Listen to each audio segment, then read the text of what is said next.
Wake up, Lincoln. Come on, it's 6 o'clock. Rise and shine, rise and shine. It's time for Early Break. Brought to you by Sandhills Global. Live from Lincoln, America. Here's Jake Sorensen. Did seem kind of meh. Husker Online, Steve Sipple. Surprisingly good. And longtime college football assistant coach, Bill Busch. I want to buy a couple ducks. I'm bringing 2 ducks to the office. This is Early Break.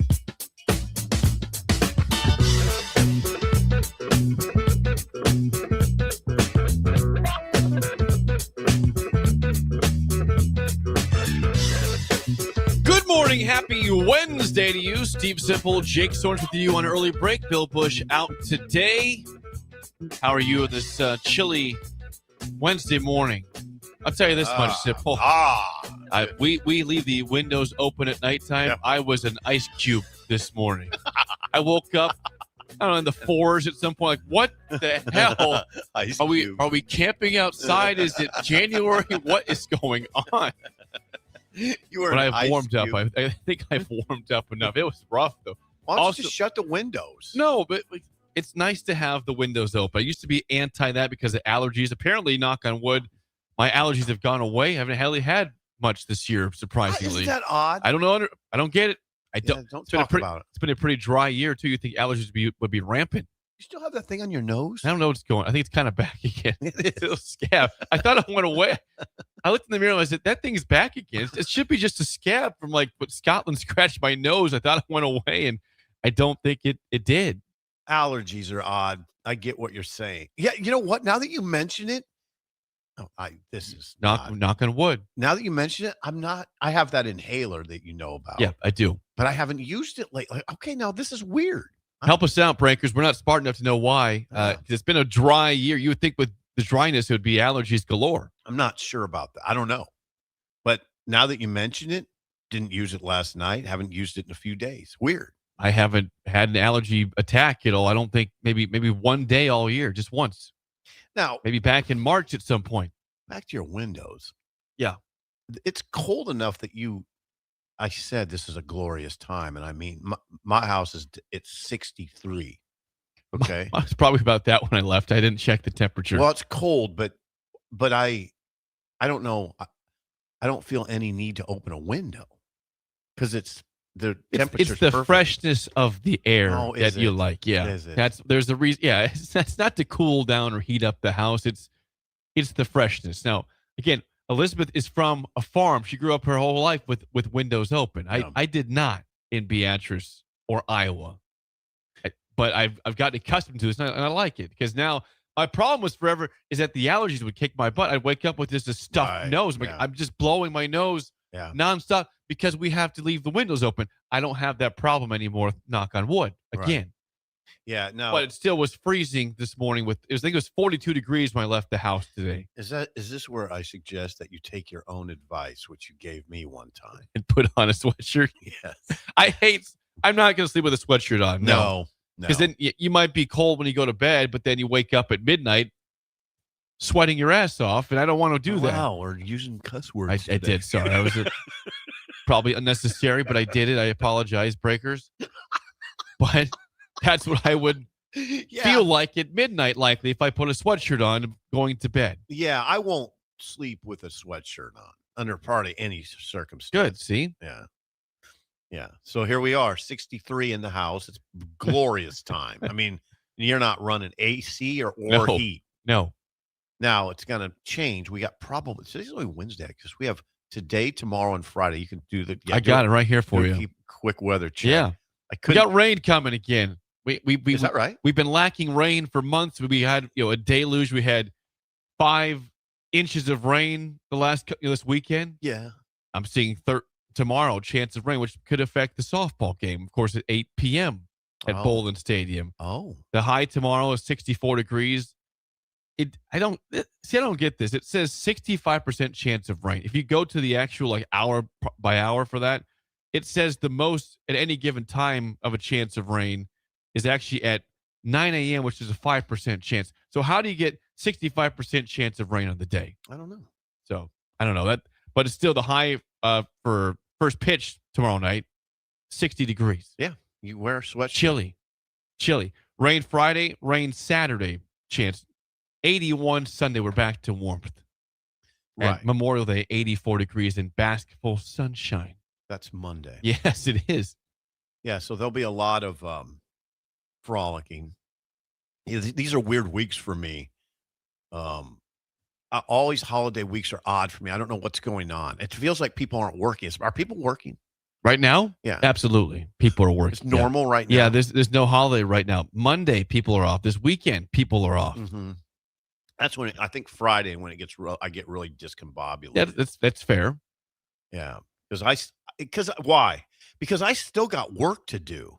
But it feels like everybody around me is like, we're leaving. Like, oh. Well, you'll be happy to know I'm not leaving this. I'll be around Memorial Day weekend. Okay. I'm not traveling. We wanted to go to Colorado. Things just did not work out with having to cover stuff for softball and baseball. So I'll be here working. Yeah, you'll be working the game on Thursday night. Be late. It's gonna be cold. It's gonna be late. I'll be here Friday, no matter what. God. And then I'll go back to Friday's game as well. 4 p.m. first pitch. Hopefully to wrap up the Super. If not, then on to Saturday's game. That's kind of rough duty for you. Yeah, we've all been there. Okay, we've all had late nights with. I mean, think about this for a second. You and I like to brag about this once in a while. 4 years ago, you and I traveled back from Ireland and were on the show Monday. That game was on Saturday. We traveled back throughout the next day, 18 hours of travel, and we're both in studio 6 a.m. Monday. Now that's a big deal. Yeah, it is. Now I will tell you, I can't remember that. Well, I do. Because I put it out of my mind. Well, you were so tired. Yeah. But we were both here talking about the epic loss Nebraska had to Northwestern, but also the epic time we had in Ireland, which we think more of that part. That is amazing. Meeting at halftime of the game. We did do that. I told you about the beer situation, that beers were free because the systems were down, but they said we can't rob these Americans of drinking beer, so let's just give it to them for free till we figured it out. And your tweet went viral. It did. What's the official viral number, would you say? Oh, okay. That's a good question. It's probably more about retweets or likes. Likes. Oh, likes has got to be at least 1,000. So got to be at least 1,000. 1,000. 800 not viral. Pretty good, but 1,000 plus is viral. And this went multi-viral. This was like 10,000 likes and I don't know, a couple thousand retweets. And the tweet was essentially they ran out of beer. I'm in Ireland. They ran out of beer. Oh, the beer was free is what I said. Yeah. Beer was free because the credit card system was down. That's right. And they didn't take cash. And so I was like, well, we have to serve this because we'll get bad reviews if we don't. So we'll take the L here and make fans happy. And they made fans happy. They did. Lost a lot of money that day, but made fans happy to go back for future years. What a trip that was. I hate to talk about it because Nebraska lost, but it was a fun trip. Ireland was interesting. It was fun. I think of that trip as very fun, and there's a football game that just wasn't. Mm-hmm. Although it was a pretty good game. It wasn't like it was 10-3. I mean, it was Nebraska blew it. They scored 20 some points in the game, 28 points, and had a bad loss. But it was an entertaining football game. It was there's a swing. I mean, I remember the thinking, "Wow, Frosty's got this going." And then they didn't. No, they can't stop them.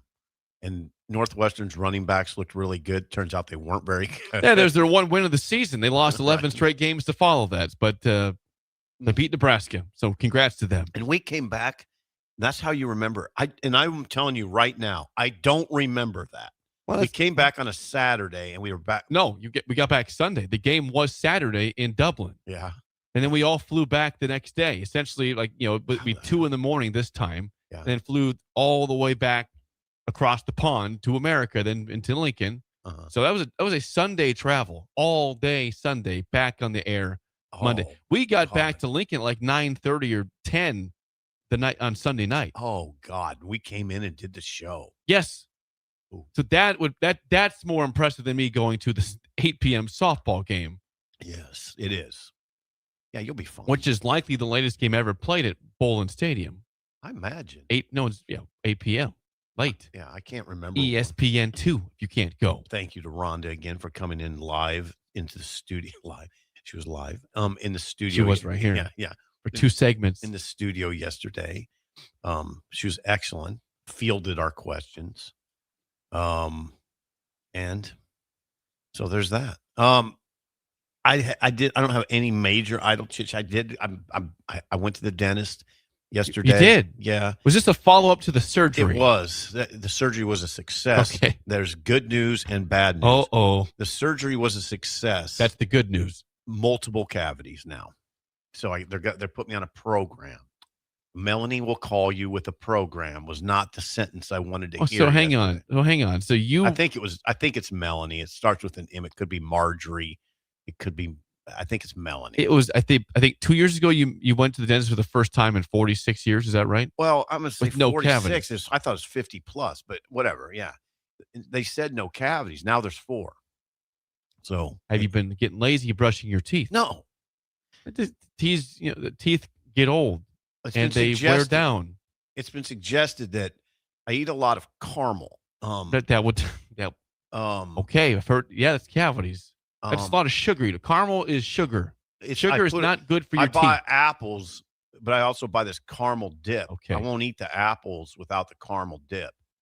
Now, I wonder if that's what's causing it. I think that's probably a good chance. That's the one. Yeah, that's what's also caramel is tough to brush. It gets stuck in your teeth. God dang it! Here's what sucks. Okay, now we got a problem. So now you're telling me, I've had people in my life tell me it's probably the caramel, all that caramel you're eating. So X out the caramel. Okay, I had to X out something else that I love. I love those cookie dough balls. I had to those are good. Yeah, but I was abusing that. Like the candy cookie dough? No, those ones they sell in a store now. Somebody invented this. The protein ball. No, yeah, those are I good. know you're talking about. No. Hold on. The protein balls are good. I'm not talking about those. A few years ago, somebody came up in the Casey's, the Quick Stops with cups of dough balls. Yep. I know what you're talking about. And I got wild with that. I used to reward if I did something I felt was good, I'd say, okay, I'm gonna get some. I went to the gym. Let's get some. I did something. I just did something, and I abused that. I had to stop cold turkey. I just stopped. Like that. That's rough. Yeah. Sorry, but now the caramel you're telling me.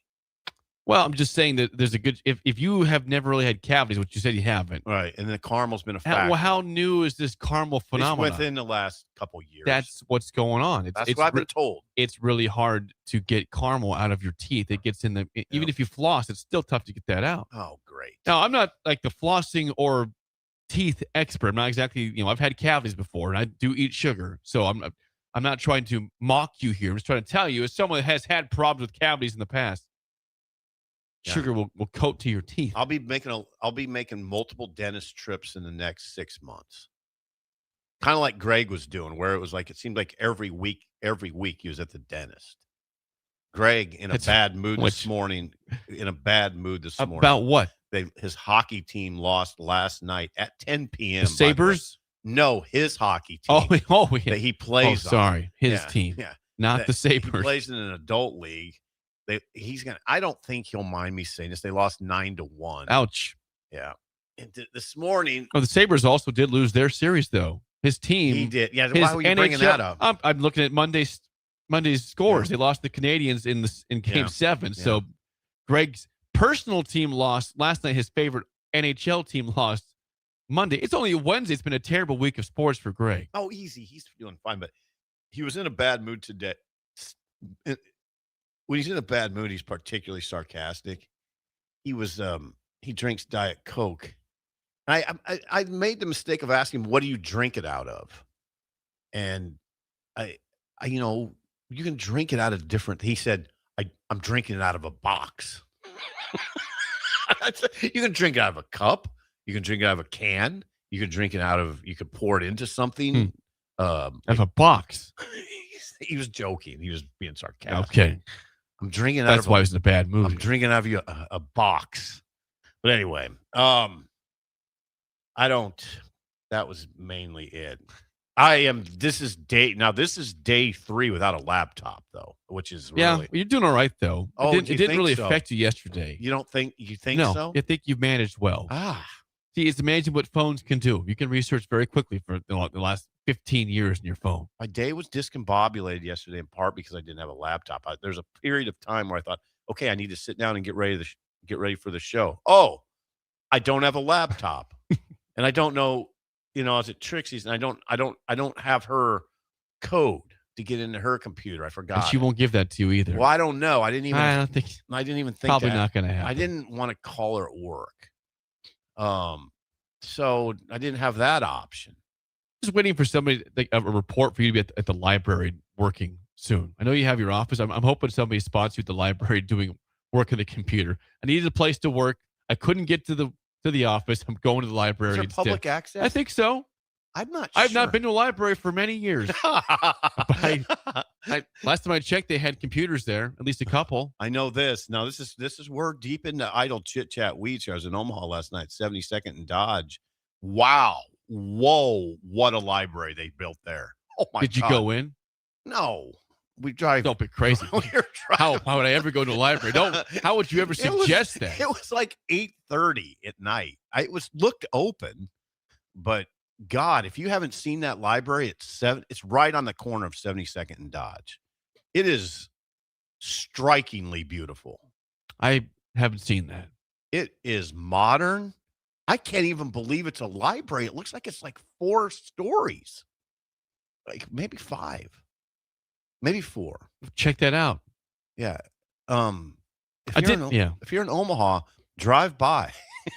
Drive by 72nd and Dodge purely to see the library, the 5-story library, and that's it. Then take a picture. Don't walk in and just drive away. It might not be 5-story. I'm looking at the Hampton right now. No, it's probably not 5. It's probably that's pretty tall. 3-story.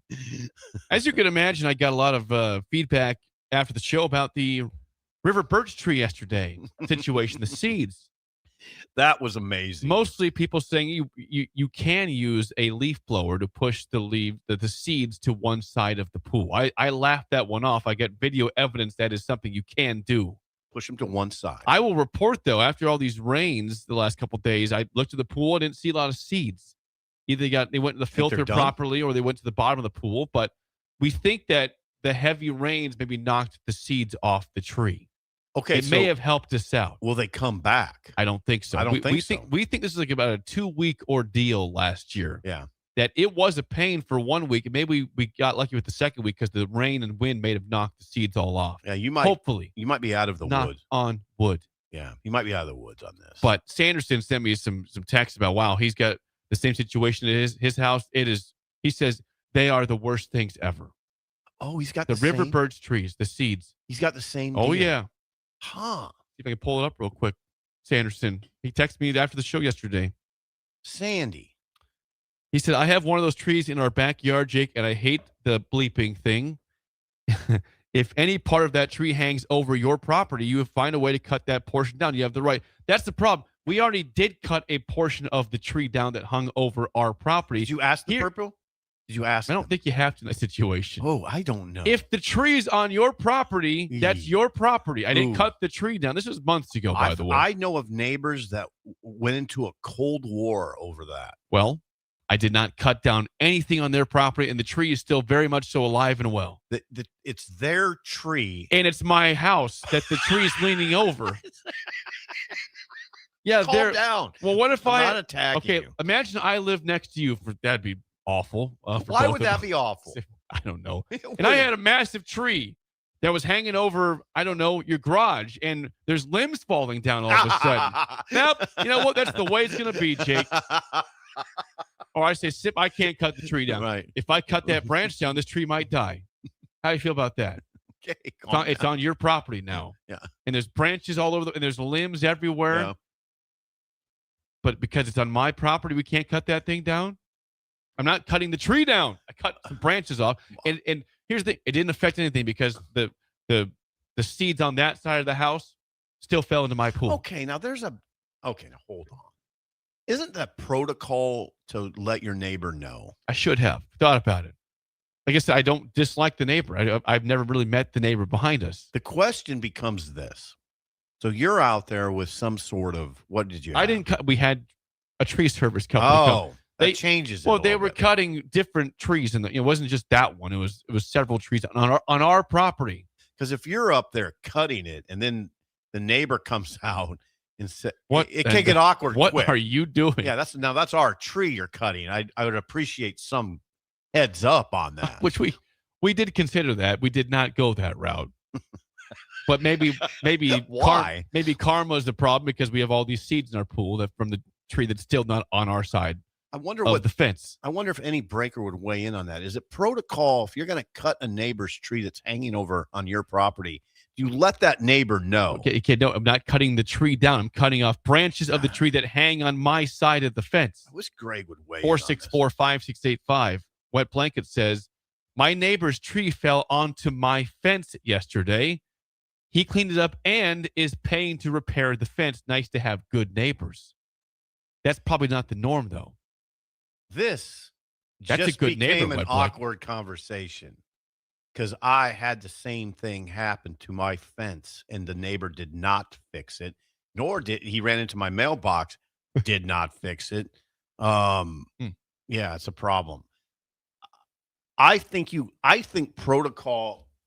Oh my God! McSafety's here. He's to save the day. McSafety to save First the time day. in a month he's been here. McSafety to save the day. I'm not that hungry. I had steak last night, but I will eat. I think protocol is to let your neighbor know you're cutting a tree down that's his or her tree that's hanging on your property. I think you got to let him know. Husker Jeff chimes in. It is legal to cut branches on the property line. The city guy told me there's an imaginary property line all the way to the sky. Oh, so okay.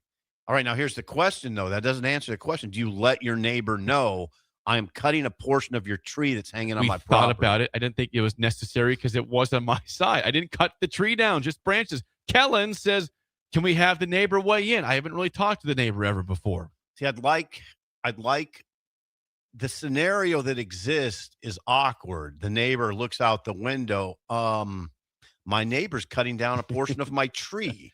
I think you'd want to be involved in that. Am I seeing what I think I'm seeing behind the house, honey? Right. You look at this real quick. Exactly. That's our tree, right? Right. And they're cutting it down, right? They're cutting portions of it down. Headhunter says, depends how long you've been neighbors. Cut away if over your property line, and no law says you have to inform. Okay. I know it's not a law. It's not a law. It's a courtesy. A courtesy conversation. Yeah. Is it just human protocol? John says, yeah, if you want to be a good neighbor, you communicate with them. Well, I guess I'm a bad neighbor now. It's sort of funny. I've heard this before, right? Yeah. You guys have told me I'm a bad neighbor before to other people. We considered to tell. I don't know. I'm not casting any aspersions. I might not tell them myself. I don't know. Probably depends on the neighbor. Certainly if it was Leo, I would. Yeah, well, like I said, I still have no problem with these people behind us. I've never met them. They've never caused me any issues at all. They're probably very nice people. I just had a problem with their tree. I was a little taken aback by your quick comment that you wouldn't want me as your neighbor. Now, why? I'm pretty quiet. Very quiet. Yeah. What? I don't need to see your daily life, Here's the problem. If we were neighbors, like the whole show would be what you did the day before or what I heard over there. Or I don't think it's you good. For saying I don't that. think it's good. Like we'd have idle chit chat for 3 hours because I'd say, "Well, you won't believe what I heard at Sip's house yesterday. There's a chainsaw going whatever nonstop. Just the truck's parked half in, half out during a hailstorm. I don't need to see. I don't need to your see daily that. I don't life. need to see that at all. Thanks for saying that. I don't need to see your daily life. You're probably right on that.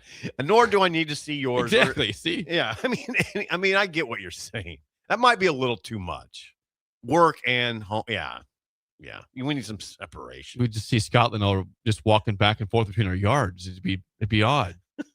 Text line, John says, I don't want you to be my neighbor, Jake. Okay.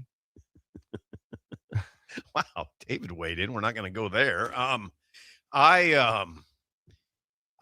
What did he say? No. Yeah, David, no. Oh, okay. I saw it. Thank you, David. Thank you, David, for that. I don't need to see your daily life will stick with me. Yeah, well, I see enough of the daily life. That's good enough, I think, for both of us and for Bill. The birch tree thing, it may have resolved itself. Nature. Someone says, how tall is the river birch? This thing, I don't know. I'm sucky at heights. Is it? See that tree? It's way taller than that. Oh, so this is a big this old is a massive tree. Okay. Oh, it's huge. Okay, well, that's sufficient. It's a big old tree. Like, how tall is that? Is that 100 feet? I'm really bad at height. I mean, it's obscure. Just imagine a massive tree, like the biggest tree you can find. That's how big the tree is. Okay, well then, it's not in a redwood tree. That's a satisfactory picture. Yeah. Bud Steinhorst says, Jake listening from the airplane flying to Chicago. He's listening on the flight right now to Chicago. Bud Steinhorst is a breaker, long-time breaker. Good guy. Yeah. Pittsburgh Pirates fan also. God dang, yeah, Bud. Bud, he is. Now that probably goes way back. Oh, yeah. Not current. I mean, he still watches them, but like that's from back in the 70s. Oh, that goes to Dave Parker and probably Manny Clemente, right? I don't know if it goes back that far. Clemente. Maybe. He was a pirate. I'm thinking more. Don't bet. I know he's a pirate, okay? I'm thinking more about Parker and Stargell and Foley and Madlock. We have some more response before we move on. I promise we'll move on.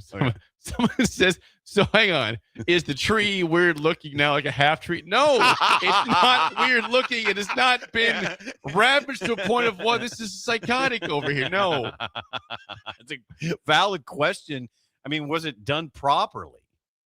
I mean, it was a professional tree service. Yes, it was done properly. Scooter says, you can be my neighbor, Jake. Can I use the pool? Sure, you can use the pool.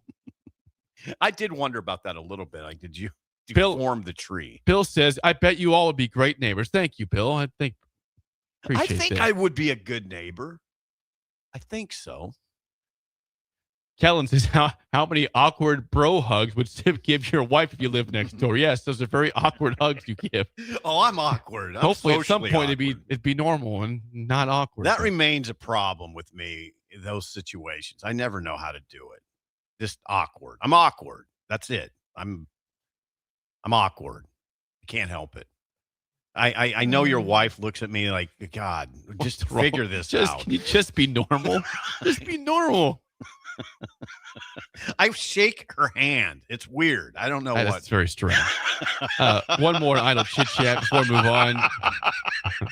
Genghis on YouTube has chimed in. Genghis, thank you. He says, hang on a second. Jake has a neighbor that's not a breaker. What are we doing here, Jake? He should know by now and expect violence. I'm not going to do any violence to anybody here. No. I don't have a violent bone in my body. You don't seem violent. Unless I'm watching the Royals and I get violent at the TV, who, by the way, lost again last night.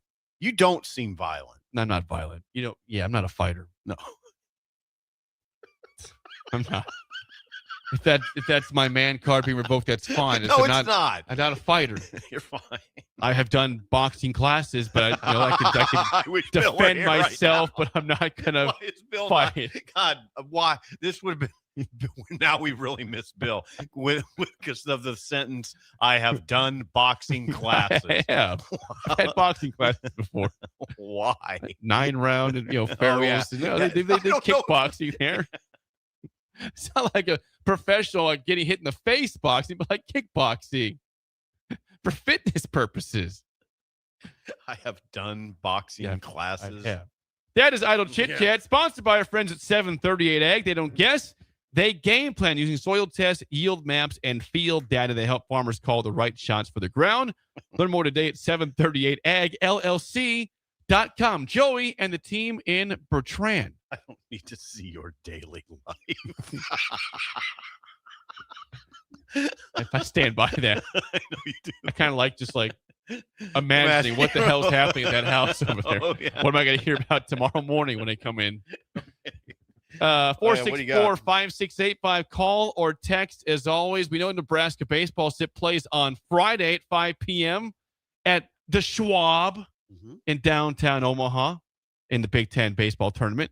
They had a lot of accolades yesterday. It was a good year. We all know for Nebraska baseball, second in the Big Ten, 23-7 record in conference play. How about this, Sip? Dylan Carey, all Big Ten first team and Big Ten Defensive Player of the Year. Mm-hmm. Hello. Carson Yasta. You like Carson Yasta, the big hard throwing righty? Mm-hmm. Big Ten, all Big Ten first team. Mm-hmm. Drew Grigo, all Big Ten second team, Big Ten Freshman of the Year as well. Mac Moyer, all Big Ten second team, all defensive team as well. We're not done. Case Sanderson, all Big Ten second team. Jeter Wordley, all Big Ten freshman team. And Jay Sean Unger, the pride of Blair, Nebraska, all Big Ten second team as a relief pitcher. A lot of accolades for Will Bolt's team. Jeter Wordley, the pride of Lincoln. The pride of Lincoln. Oh, a lot of battles for that pride. Wow. Well, this is emblematic of a team that finished runner-up in the league, right? And could still win the Big Ten tournament. Runner-up in the regular season could win the Big Ten tournament. Right. Yasa, we identified early. He was. Yeah, you like him. He got out of the gate early. He was strong. He's a big hard thrower. Not just but he's a pitcher. I mean, he's just not throwing straight ball. There's movement on that pitch. These are the guys that all year long, you'd see in the reports getting the key hits. Willing the team to win. These are the names that came up over and over. It's not, and by the way, it's always sweet to have a high profile closer. Yes, well, Nebraska does have that. Jay Sean Unger. Yeah, big hard thrower. He had a bad outing against Minnesota or Iowa, one of the two. Recently it was bad, but again, great pitchers have bad outings. He's been very reliable all season long. That's why he's all Big Ten second team. Yeah, so this is good. This is good for Will's program. Think about this for a second, though, Sip. I mean, we go back quickly to when we saw the softball team announced, the All Big Ten, and Jordy Fromm, as we all know, was on that team. But it was light. They didn't really have anybody else besides that. Right. For a team that has a one seed in the tournament, won the Big Ten regular season and conference tournament, like baseball properly. And this is a good amount of accolades, and they deserve that. But this makes no sense for softball. It is not a one-person wrecking crew. That's a good team that Rhonda has. They have an absolutely elite player in the sport. And that's not bashing Jordy at all. She would tell you, I'm not this team. I'm a big part of the team. This is a collective team. That's why we won 46 games. Right. I think some of it with softball, some of it is this. They played a difficult non-conference schedule, really challenging. They really challenged themselves in the non-conference. So their stats probably don't match up to some other teams that played lighter non-conference. Good call. And then you have the voters looking at the stats. It's a very stat-oriented game, right? Yes. So that probably helps explain it. Rhonda was she didn't. I think in Rhonda, you don't really. I got to be careful. I was going to say you don't really care. I don't know that I would as a coach. Like, what are you worried about? We're in a super regional. We have a good. We're hosting the super regional. Yeah. Why do we care about individual accolades? Well, you can't. You got to be a little careful with that line. People like to be recognized, especially when you've done something well. I mean, Nebraska softball was incredible this year, and baseball was also. So I think Rhonda, what she told us is she kind of had to explain it a little bit. Like, okay, this is probably the deal. I would have some holes as a coach, and one of them would be what are we worried about here? I mean, just win the games, okay? But now Will's teams recognize Will will be pleased with that. Will, do they name a coach of the year, by the way? I gotta think that's gotta be the UCLA coach, right? Yeah, they had I suppose one conference. Now, Will, I didn't see that yesterday. If they've announced that, if I missed that, if so, we would know. I think we know if Will Bolt was named coach of the year. Now, I don't have a laptop, so that's right. I'm out now. The extent to which I am out of pocket would disturb you in some ways. Starting at 1:00 yesterday with my visit to the dentist, I was out. By the way, I got a question along those lines. Yeah, go for it. When the dentist comes in, do you say, "Hey, doc"? Is a dentist a doctor? He's a doctor. That you identify as a doctor. So I'm okay on that. Yes. Okay. I said it. I call my doc. Yeah, I call my dentist Doc. Absolutely. Yeah. Hey, Doc. Doc Osborne. Okay. Yeah, he's Doc. All right. 100%. You're fine. I didn't know if Sartori was thinking. He's a doctor. Who is this idiot? No, he's a doctor. Call him Doc. Okay, I messed that up with You're good. salt dogs when they covered them. I kept calling the guy Coach. And then I found out that he was making fun of me behind the back. Who's this little guy they sent over here? He keeps calling me Coach. He's a manager. Hey, Coach. they're managers. It's still a coach. I think so too. A manager is a coach. It's a different term for coach. This was back in the day. I would get sent over occasionally in a relief role to cover the salt dogs, and I would always sit down in the dugout and call him, hey, Coach. Okay, what is Will Bolt? Well, what's his official title? Is he a coach? Is he a coach or manager? College baseball. It's the same. Baseball is baseball. I think it's different. In the you call the Major League Baseball. It's the manager. But he's a coach though.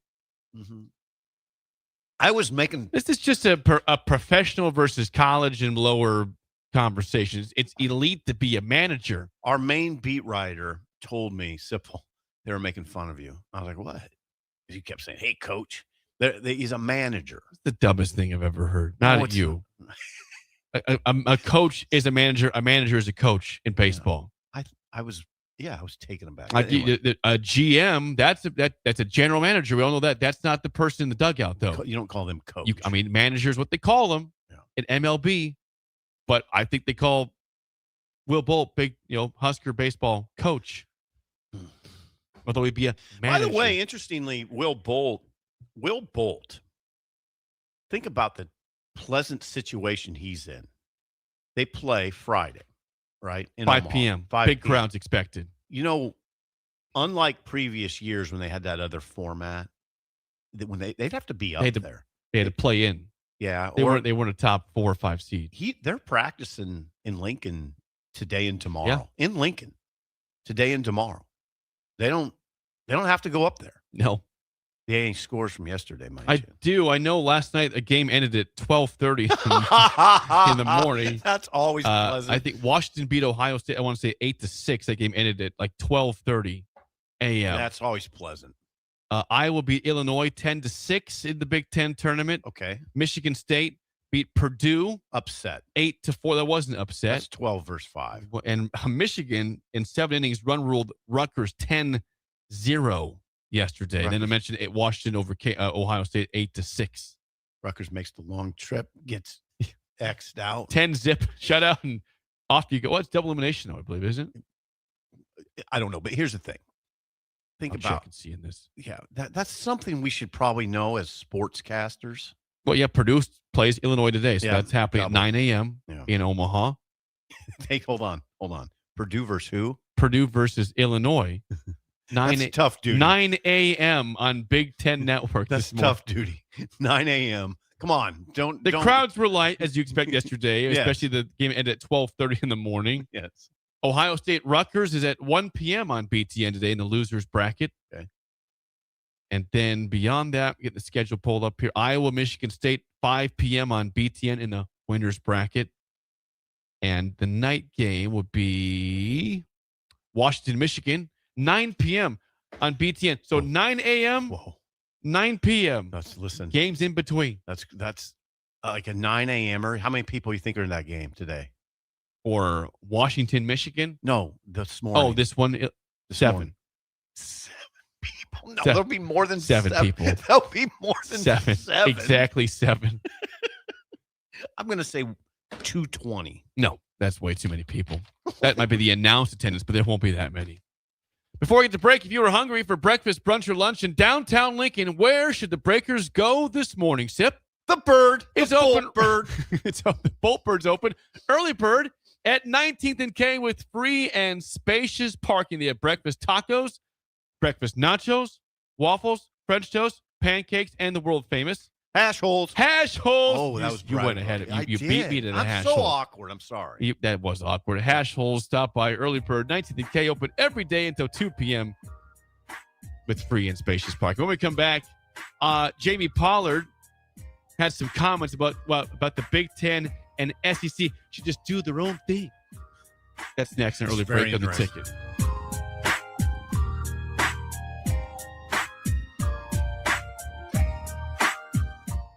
You're listening to Early Break with Steve Sipple, Jake Sorensen, and Bill Busch. Sponsored by Sandhills Global on 93.7 The Ticket and theticketfm.com. Concrete Industries has immediate openings for production laborers, operators, and drivers. Earn great pay starting at $21.50 per hour, plus health benefits, 401k, paid time off, and more. Right now, production laborers can earn a $1,500 hiring bonus, and drivers are eligible for a $2,500 hiring bonus. No experience? No problem. Concrete Industries offers on-the-job training and opportunities to grow your career. Start your future today. Visit concreteindustries.com. If you're looking for a workplace that feels like home, Midwest Bank might just be the place. We're hiring a personal banker in Lincoln who enjoys helping others and being a part of a close-knit team. With great perks and a community-focused mission, you'll feel right at home here. Porque aquí todos son bienvenidos. Apply today at Midwest Bank. Midwest Bank is an equal opportunity employer. Member FDIC. Some people are looking to buy their very first home. Others are looking to build. And some are refinancing to make what they have work a little better. But the one thing they all need? A personal guide through the mortgage process. At Pinnacle Bank, our local lenders work closely with you to find the right kind of loan and the best rates possible. Because every path home deserves someone by your side. Find your lender today. With Pinnacle Bank, the way banking should be. Member FDIC, Equal Housing Lender. This is Jordy Ball for Anderson Ford. For years, Anderson has relied on an exceptional customer experience. But just this once, they're going to rely on a really great pitch. Right now, lease a 2026 Ford F-150 for $199 per month for 36 months. Experience better at Anderson Ford. Stock number 1008721. Previous service loaner. $199 per month lease for 36 months with approved credit. 7,500 miles per year. 10,650 to assignee. No security deposit required. Tax, title, and license fees extra. Residency restrictions apply. Program subject to change. Must take new retail delivery from Anderson Auto Group by 7/6/26. 93.7 The Ticket. Fox KFXL weather. Brought to you by Bryant Air Conditioning, Heating, Electrical, and Plumbing. Your Lincoln forecast for today. We'll see partly sunny skies and light winds with an afternoon high around 63. Tonight, a chance of showers, otherwise mostly cloudy skies, the low around 45. And tomorrow, a continued chance of showers, otherwise mainly cloudy, with a high near 61. I'm meteorologist Kyle Tucker from 93.7 The Ticket and theticketfm.com. Life happens. Unexpected bills, tough choices. Your car needs repairs, but your child needs new shoes. What do you decide? At Nebraska Children and Families Foundation, they help families before small problems become breaking points. They connect parents to support so they can keep working, so kids stay secure, and so families stay together. Help Lincoln families thrive. Donate to Nebraska Children and Families Foundation through Give to Lincoln. At Cedars, we're here to make sure that kids have the safety and stability that every child deserves, where they're protected and where they feel safe. You make this possible. Today, more than ever, we need your support to be here for kids who have nowhere else to call home. Now through May 28th, make a big impact through Give to Lincoln. Give to Cedars now at givetolincoln.com. If you're seeking a career with a growing company, Gaina Trucking and Excavating is hiring and looking for additions to their team. Gaina Trucking has a strong team culture, competitive pay, 401ks, and benefits like health, dental, and vision. Drivers are guaranteed 40 hours per week, even in the winter months, and are home every night. Start your career today at Gaina Trucking and Excavating. Apply today at gainatrucking.com.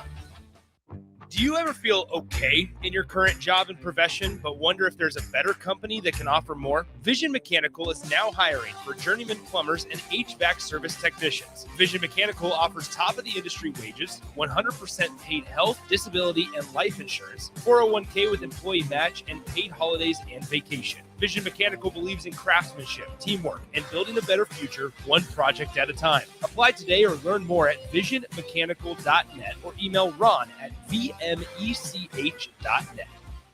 Green's Furnace and Plumbing has been servicing the southeast Nebraska area since 1921, specializing in HVAC systems, bathroom remodels, duct cleaning, backflow testing, and so much more. With a network of trained technicians ready to assist you, Green's Furnace and Plumbing is your source for dedicated commercial HVAC service for your business, building, or even your home, so it can run without all those unwanted interruptions. Learn more by visiting their website at callgreens.com or give them a call at 402-467-4444 today. This I'm not on drugs. I'm not drunk. is Early Break.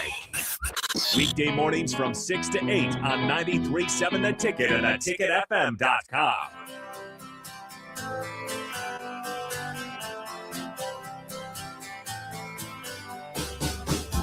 It might seem a little chilly today to grill, but think about the weekend ahead, Memorial Day weekend. When I said Sunday and Monday, fast, full sunshine expected.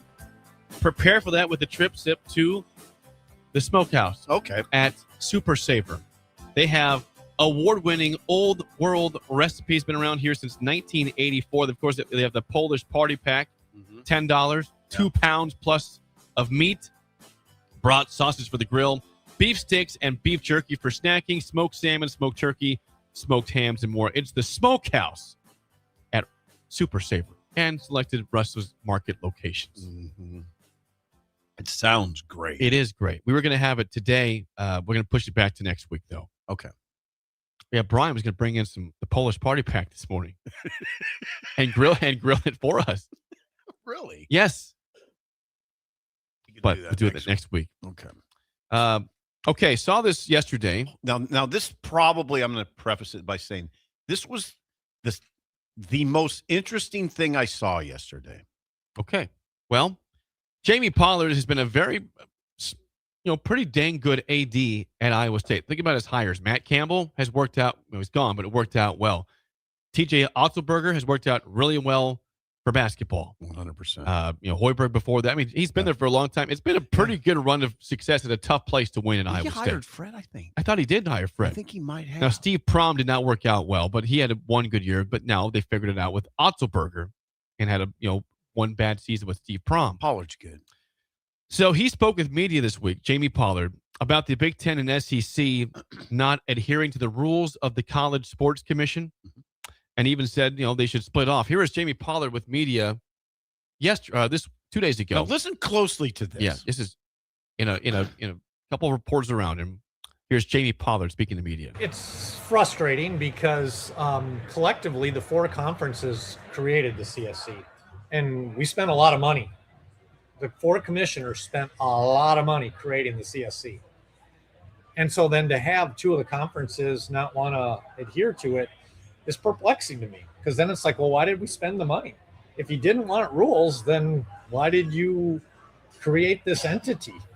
That's what's frustrating to me. The same people that say they want rules only want rules if they don't apply to them. I mean, I said it 3 years ago. Yeah. Let them break away. I'd say I would turn it around and say we should break away from them.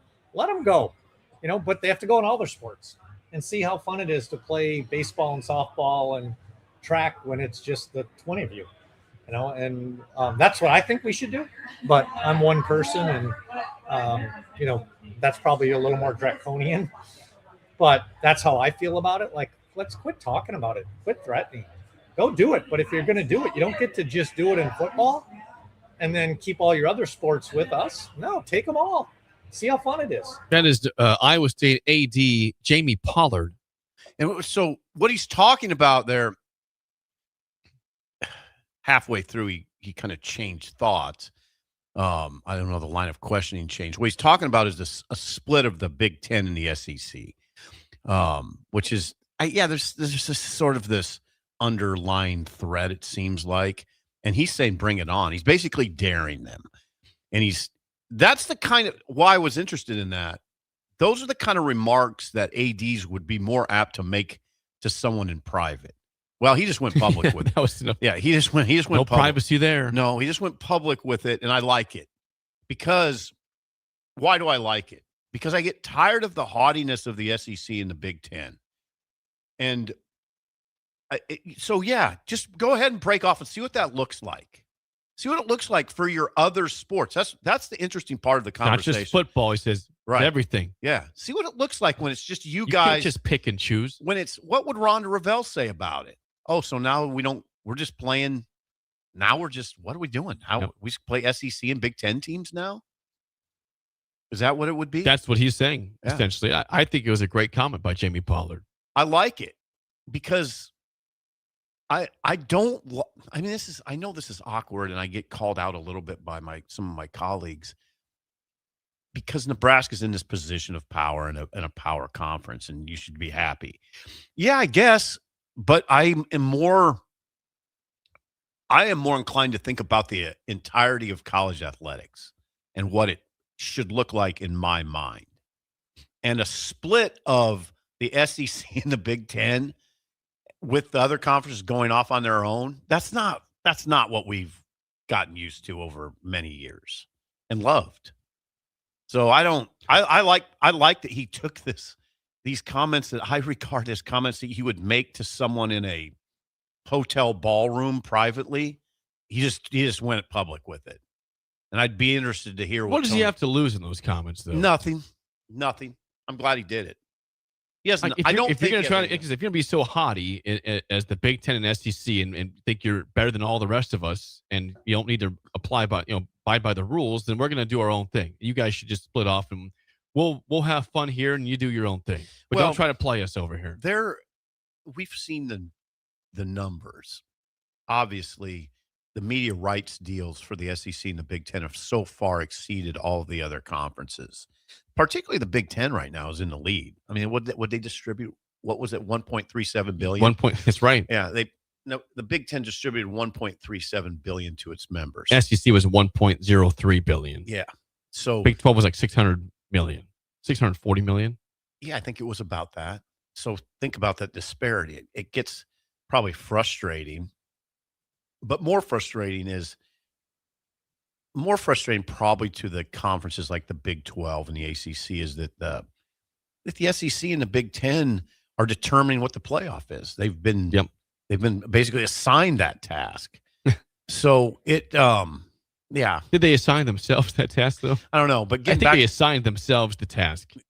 We're taking this over. Yeah. But Pollard, also that CSC discussion was really interesting, the College Sports Commission discussion. He shined some light on that I didn't necessarily know that those power conference teams created it, but a couple of them are just not following it. It's unfortunate. I'm sure that's very frustrating for someone like Pollard. From the YouTube, Al4NU says, Jamie Pollard just lost out on ever being a Big Ten or SEC AD, lost out on money. Not sure he cares. He's been there for a long time. Yeah, at this juncture. I don't think he's looking to leave Iowa State. Corn Raider says, I like his comments. More schools need to take that position. More frustrating is the lack of rules and constantly not adhering to them. Right. I mean, right. That's what he's saying. It's probably very frustrating. He obviously is frustrated. Those comments I thought were the most interesting thing yesterday, followed closely behind by Sorsby's contention that we'll get back to Pollard. He gambled at Indiana because he wanted to fit in with his teammates. That's wonderful. Thank you for shining that little light on the situation. Yeah, now their team like, really? You're going to bring us all down with you, Sorsby? What the hell, man? I'm not suggesting that all Indiana's players were gambling, but his contention was I did it to fit in. Wow. Question from Corey before the break. He says, what exactly is Pollard referring to when he says the SEC and the Big Ten aren't playing by the rules of the CSC? I think it's the money paid to players above the cap. Above the cap. Yeah, that's the critical phrase right now in that world is money above the cap. And how do you manage it? How do you launder it? The revenue share cap. Yeah. Okay, so there's that set cap number that all schools get, which I believe is $21.5 million in that range. And then the football team, it's like $15 million. But then you see a roster like LSU that's $55 million. Well, that's $40 million above the cap. Okay. And how are you doing that? How are you doing that within the CSC's rules when you have to have all these deals approved, millions and millions of dollars approved? Well, you're not following the rules. You're probably not even submitting some of the deals. How about a lot of them? Right. Exactly. Yeah. There's obviously deals being submitted, but you think all of the deals are being submitted? No way. That's partially what he's talking about. Do you understand? Yes. There's the money above the cap is the phrase that is the most important right now. And that's NIL payments above the set cap. The cap we thought would cure a lot of issues. As I've said, that lasted about 7 minutes. And then now Corey chimes back saying, hang on, what about Texas Tech and the Big 12? Aren't they one of the most obvious violators of the rule? Sure. Cody Campbell? Yes. Yeah, he tramples on the rule. I mean, Cody Campbell, I better be careful because he'll have me excommunicated. But how do you do it?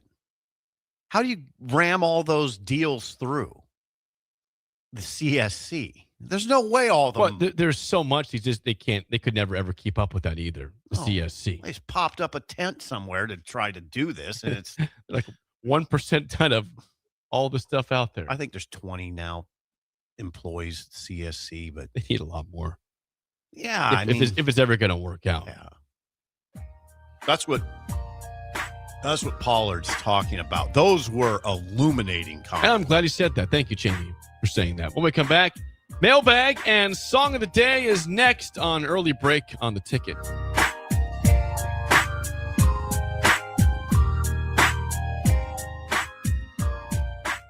You're listening to Early Break with Steve Sipple, Jake Sorensen, and Bill Busch. Sponsored by Sandhills Global on 93.7 The Ticket and theticketfm.com. Unearth the secret to long-lasting tires at Tread's Central Tire Pros, a league apart in commitment, service, and expertise. This isn't just about rubber meeting the road, but trust, safety, and surety converging in perfect harmony. This is where expectations are exceeded every time. Make your appointment today at Tread Central Tire Pros, just south of Cortland on Highway 77, or visit our website to explore our services. Remember, when it comes to tires, choose Tread Central Tire Pros because we tread differently. Well, I'm an interior designer. A lot of builders don't have designers on staff. I'm included with our Aspen package and can make your home more custom to your taste, your needs, and your wants. Rachel's our interior designer at Aspen Builders. She's one of the reasons that makes us really good at what we do. I'm Bob Benish, and we absolutely love how Rachel takes care of our clients. I think the biggest challenge with building is a lot of clients are worried about all the choices. When they come in, they kind of have a deer in the headlights look. I like to ask people at the end, so what did you think? And usually they pause and they say, you really broke it up, kept it simple. We just did one meeting at a time. So I wasn't looking at all the decisions I had to make. I had plenty of time to decide things. You walked me through it all. It made it simple. Make your dream a reality and call Aspen Builders at 423-6811. Online at aspenbuildersinc.com. Your dream home is waiting at Aspen Builders. If you're seeking a career with a growing company, Gaina Trucking and Excavating is hiring and looking for additions to their team. Gaina Trucking has a strong team culture, competitive pay, 401ks, and benefits like health, dental, and vision. Drivers are guaranteed 40 hours per week, even in the winter months, and are home every night. Start your career today at Gaina Trucking and Excavating. Apply today at GainaTrucking.com. Ticket listeners know a dream team when they see one. At Applied Connective, we've been in the game for 20 years and have developed a team of world-class leaders in all things IT, from cybersecurity and Microsoft products to physical security, audio-video, infrastructure, business phone systems, and anything in between. We'll help you leverage technology to become your most secure, efficient, and profitable. Head to our website to check out real reviews and testimonials and sign up for a free tech consultation. We can show you where you might be vulnerable, inefficient, or overspending. It's a game changer, and it's totally free. Claim yours right now at appliedconnective.com. Hey USA, it's your 250th birthday, and Amigos brings the party. The Yankee Burrito is back, and what's more American than a hot dog? In a crispy tortilla. This summer, the All-American Twist is back too, for just $3.99. There's festive layers of red slushy, white soft serve, and blue slushy, with whipped cream and a cherry on top. Celebrate freedom, flavor, and fun in every bite with a Yankee Burrito and All-American Twist. only at Amigos.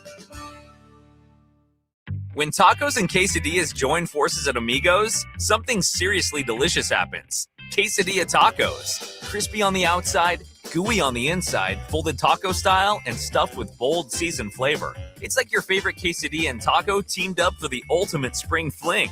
With Tex-Mex, chicken, supreme, or steak, Amigos has a quesadilla taco for everyone. So hurry in. This tasty collab is here for a limited time only. Get the ultimate flavor fusion with quesadilla tacos at Amigos. Get rid of pesky critters once and for all with Bats to Rats. Their expert team is here to help you reclaim your home.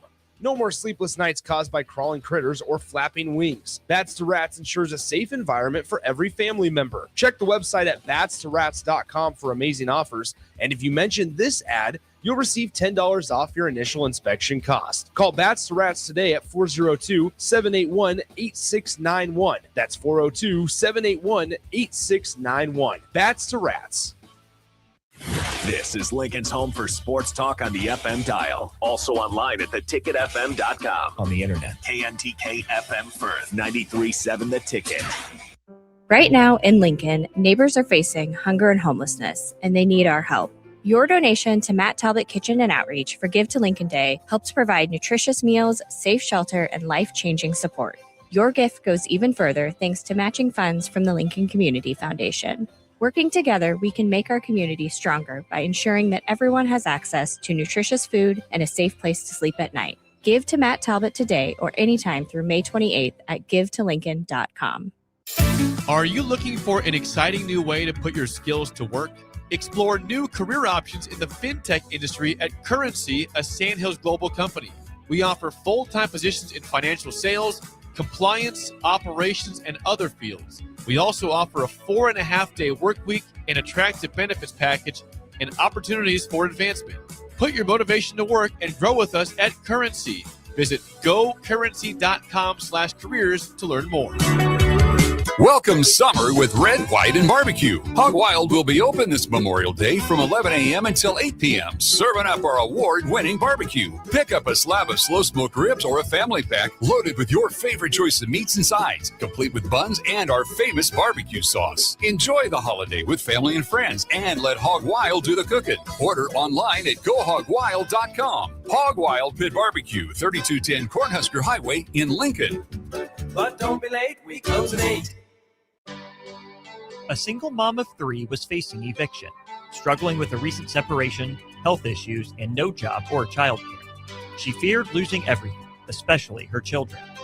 But then she found support in her community made possible by Nebraska Children and Families Foundation. She was connected to support. By the end, her bills were paid, she loved her new job, and hope replaced fear. This is what the Nebraska Children and Families Foundation does.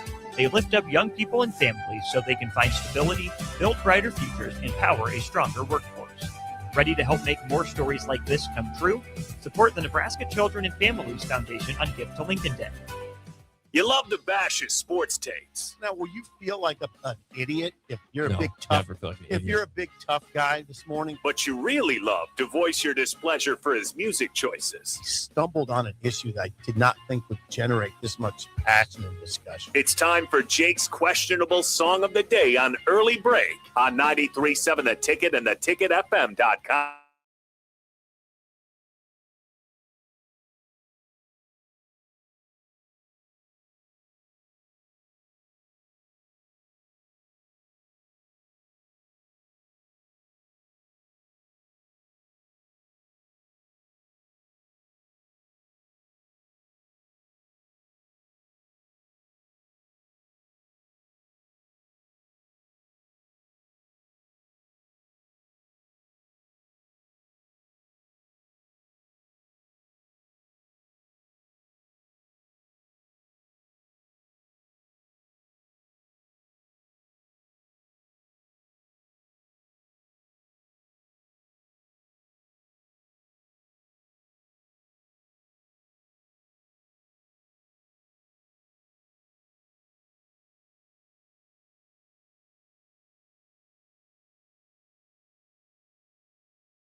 Song of the day from 1985. Everybody Wants to Rule the World. Tears for Fears. 464-568-51 is bad. 10 is good. Text your rating on the Starter Heyman Jewelers Song of the Day.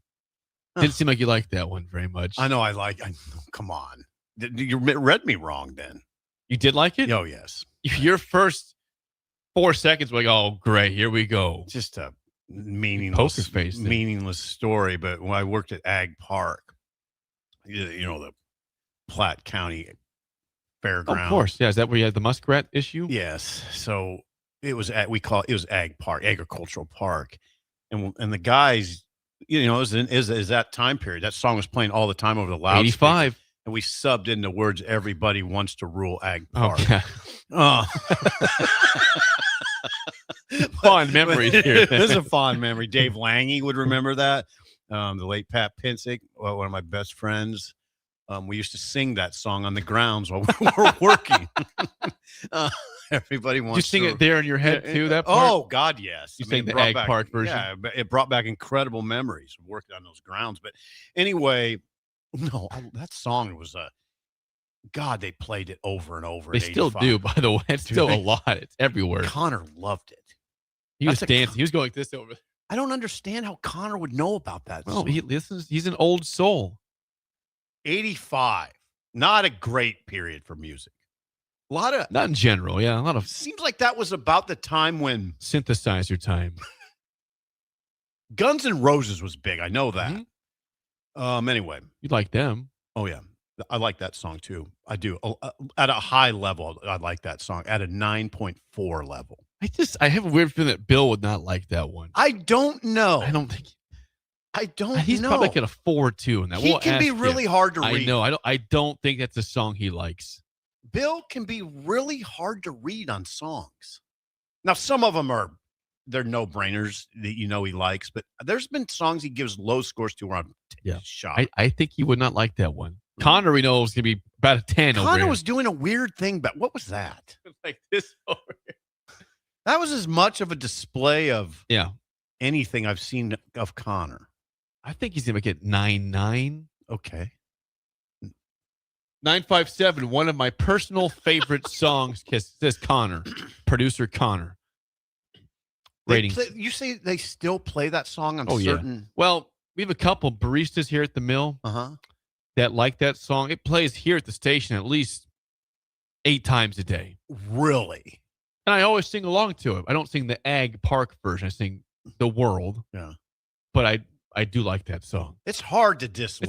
It's a 9+ for me. Okay. If I had to rate the song too.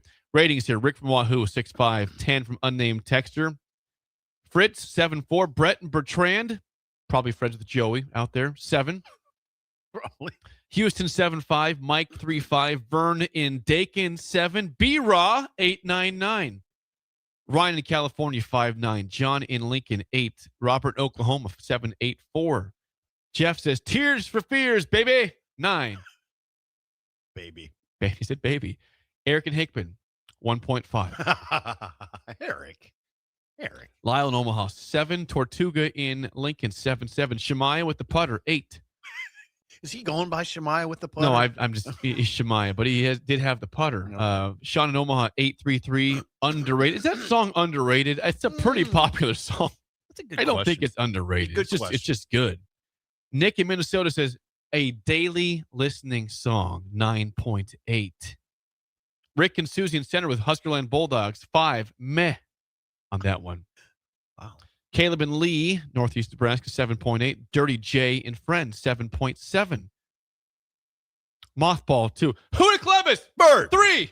Wow. You did try. No, it's bad. That's ready. you and Bill's thing. I mean, you guys have perfected it. Officer McLeod, 7.5. Officer Poppy, 9.5. Where's Officer Poppy at? I think they must be in Columbus, both of them. Wait a second. What's the... They texted together. Officer McLeod says he was 7.5 and Officer Poppy's 9.5. Did Officer McLeod build a breaker by any chance? He must have. Officer Poppy be on duty and listening to the show. Thank you. Now we appreciate it. It's good to hear from Officer Poppy. Abe in Wichita, 10. Gavin and Pender, 9. Wait a second. Who gave that a 10? Abe in Wichita. Abe in Wichita? Yes. Gave it a 10. Okay. Corey and Lincoln. Whew. Take a guess. Corey. High by your reaction, he gave it a 7. He gave it an 8. He says, impossible to define a decade with one song, but this is the best candidate for the 1980s to define the decade. Okay. That is a huge statement. And I hold on there. He has a point there, too. He really does. Now, hold on. We got to get to McSafety in a second. Hold on, McSafety. He's got his own score? Yes. Hold on. I want to delve into Corey just for a second. Say what he said again. He says, it's impossible to define a decade with one song, but this is the best candidate for that for the 80s decade. Yeah, that's a pretty good take. Yeah. Okay, McSafety gave it a 9.9. Look at everyone's. McSafety loves that song. Now, McSafety. And we love McSafety. Yeah, and he has a musical background. Yeah, Poco. Sound man for Poco. He didn't sing in Poco. he was with Poco. Sound man. I do think he made some cameos with a guitar. Did he meet Elton John or Elvis, one of the two? Elton John. Elton John, Yeah. that's right. Jeremy, 9.5, amazing. Big Hoss, 1. Jennifer, 6. Hubby, 5.9. A little low from the household. Surprises. This is a new texter. Jervin in the North Woods of St. Louis County, 9635. Hold on. The North Woods of St. Louis County. We have a St. Louis listener. That's new to me. We need more St. Louis listeners. Where are you at, St. Louis? We know you're out there. Yeah, there's no reason not to have more. YouTube, before we get to the mailbag, Heyman, 752. Pretty good from Rick on that one. Albert, 4. Troy, 0.0. That's a bad. Where's that Troy. guy that would always give, let's say, I'm giving this song a good score, but you that's suck. Eric. Not Eric and Hig, but different Eric. Is it Eric The Wade? song gets a 9, but Jake, you, of course, get a 1. I missed that. Brad, 9.5. CL Porter, 4.7. Wishing was fishing. That's Chris. That's McSafety's friend, 8.65. Doug in Idaho, 8.88. Song of the day was Everybody Wants to Rule the World or Everybody Wants to Rule Ag Park from Tears for Fears, 1985. It is time for the mailbag. Here we go. Sip, the 3 words to avoid when it comes to IT are what? I've been hacked. Don't be hacked. Please call our friends at Applied Connective Technologies. They are statewide. All 93 counties have Applied Connective. They manage all your IT and cybersecurity for your personal life or business. Please, free consultation for you is available at appliedconnective.com. Up first in the mailbag, Kip says, dog names. My parents' first couple of dog names were questionable. They had a black German Shepherd named D.O.G. The next dog was a Golden Retriever named O.D. as in other dog. Then they finally got creative with the help of myself and my sister. The next 2 dogs were named Eleanor and Rigby as a tribute to the Beatles. Now they have Ella and Lucy. My dog is named Finn. How did you come up with your dog names? I guess Bullet. God, it's sort of embarrassing. I never did. It seems like they always were named by someone else. Alfie is the first dog I had. He was an Opsa Lopsa. Am I saying that right? I don't know. That sounds maybe Lhasa right. Opsa, little dog. Man, that dog was mean. Holy God. You know what is funny about him, though? You'd think. Like Norman mean or not? Yes. Okay. Like he would get on. Alfie would get on the kitchen table. Like if you left your bowl with some milk in it, he would get on the table and drink the milk. And if you were one of the males in the house and you went to get him, the snarl and the bites, you couldn't do it. But my mom or my sister would just go up and, oh gosh, they just go up and grab him. Oh, Alfie, you're fine. But it's like tricks with Norman. Oh, Norman. Kind of like that. It sounds very similar. Then to the other thing he did was the thing I found hilarious. Like if someone came to the door and came in like a pizza delivery person, Alfie would be horrible, but he would just stand and watch and growl. And as soon as the person turned their back, he went after. I was just a boy. At the Achilles, probably. At the heel. Going for the anyway, attack dog. I didn't see. Look at. See that? Yeah. What I was talking about. I don't see a license plate in that either. Nope. Hey, I have not named a dog. Stitches. Stitches was our. Who named Bullet? Trixie. Trixie. Yeah, Trixie named Bullet. Because he was fast. He's still pretty Makes fast. sense. Yeah. Anyway. I don't have a dog, so I didn't I name know her. you don't. Sugar looks like, she's. I don't know the story of I don't Sugar. know the Sugar. Sometimes dogs are named when you get them. I don't know. I think Bill named her. Do you name She her was a puppy at that point. Yeah. Like, brand new puppy.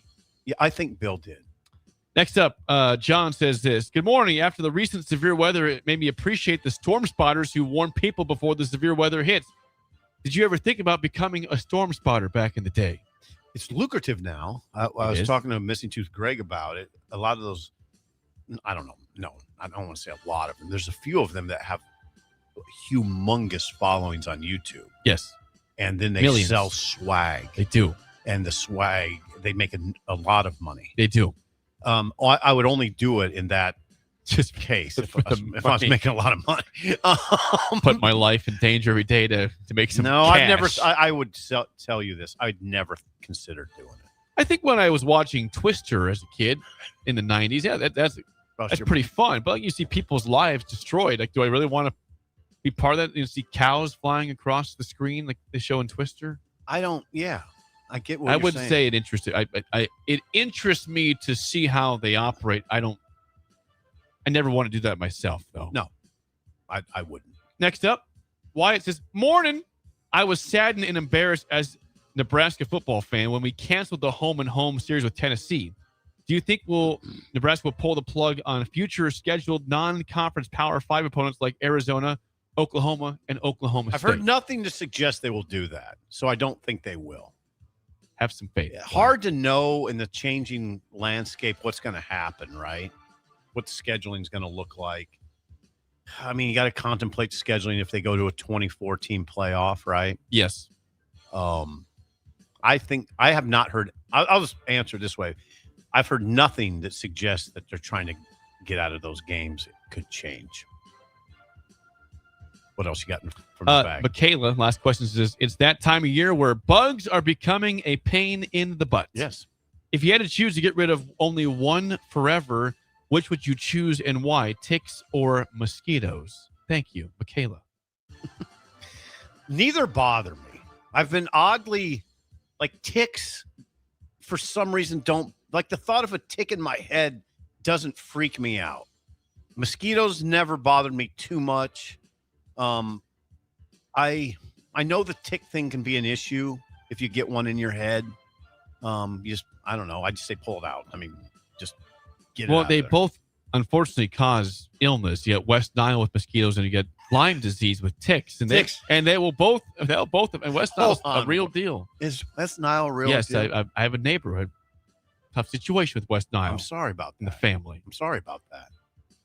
But I have not had my own personal bout with that. When Trix mosquitoes are awful. If Trix saw a big mosquito, she would say, "Oh, the West Nile." Yeah, I always thought that was funny.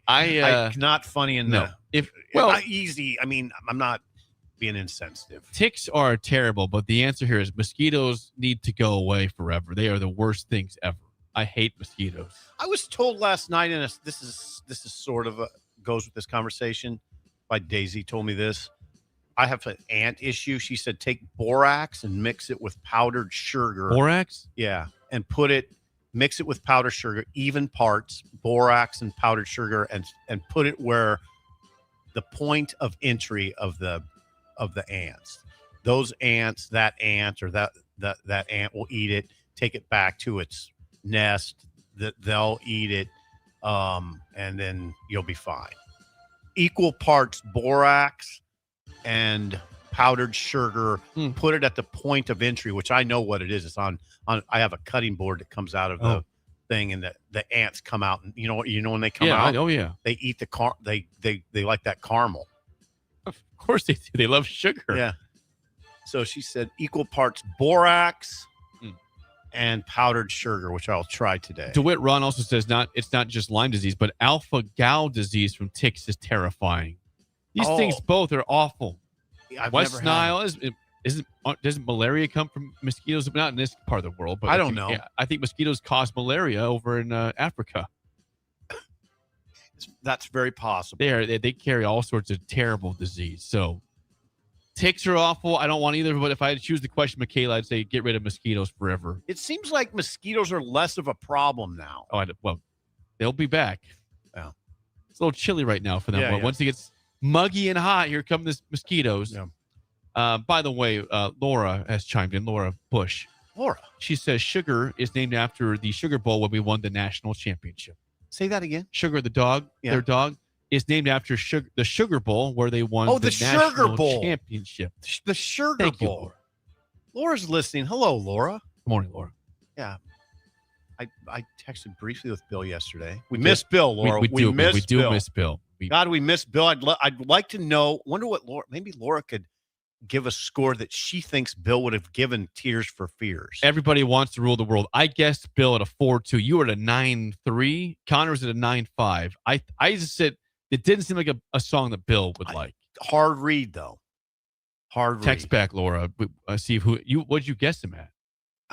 It's hard to guess. I'd say I don't know. I don't know. I wouldn't want to hazard a guess.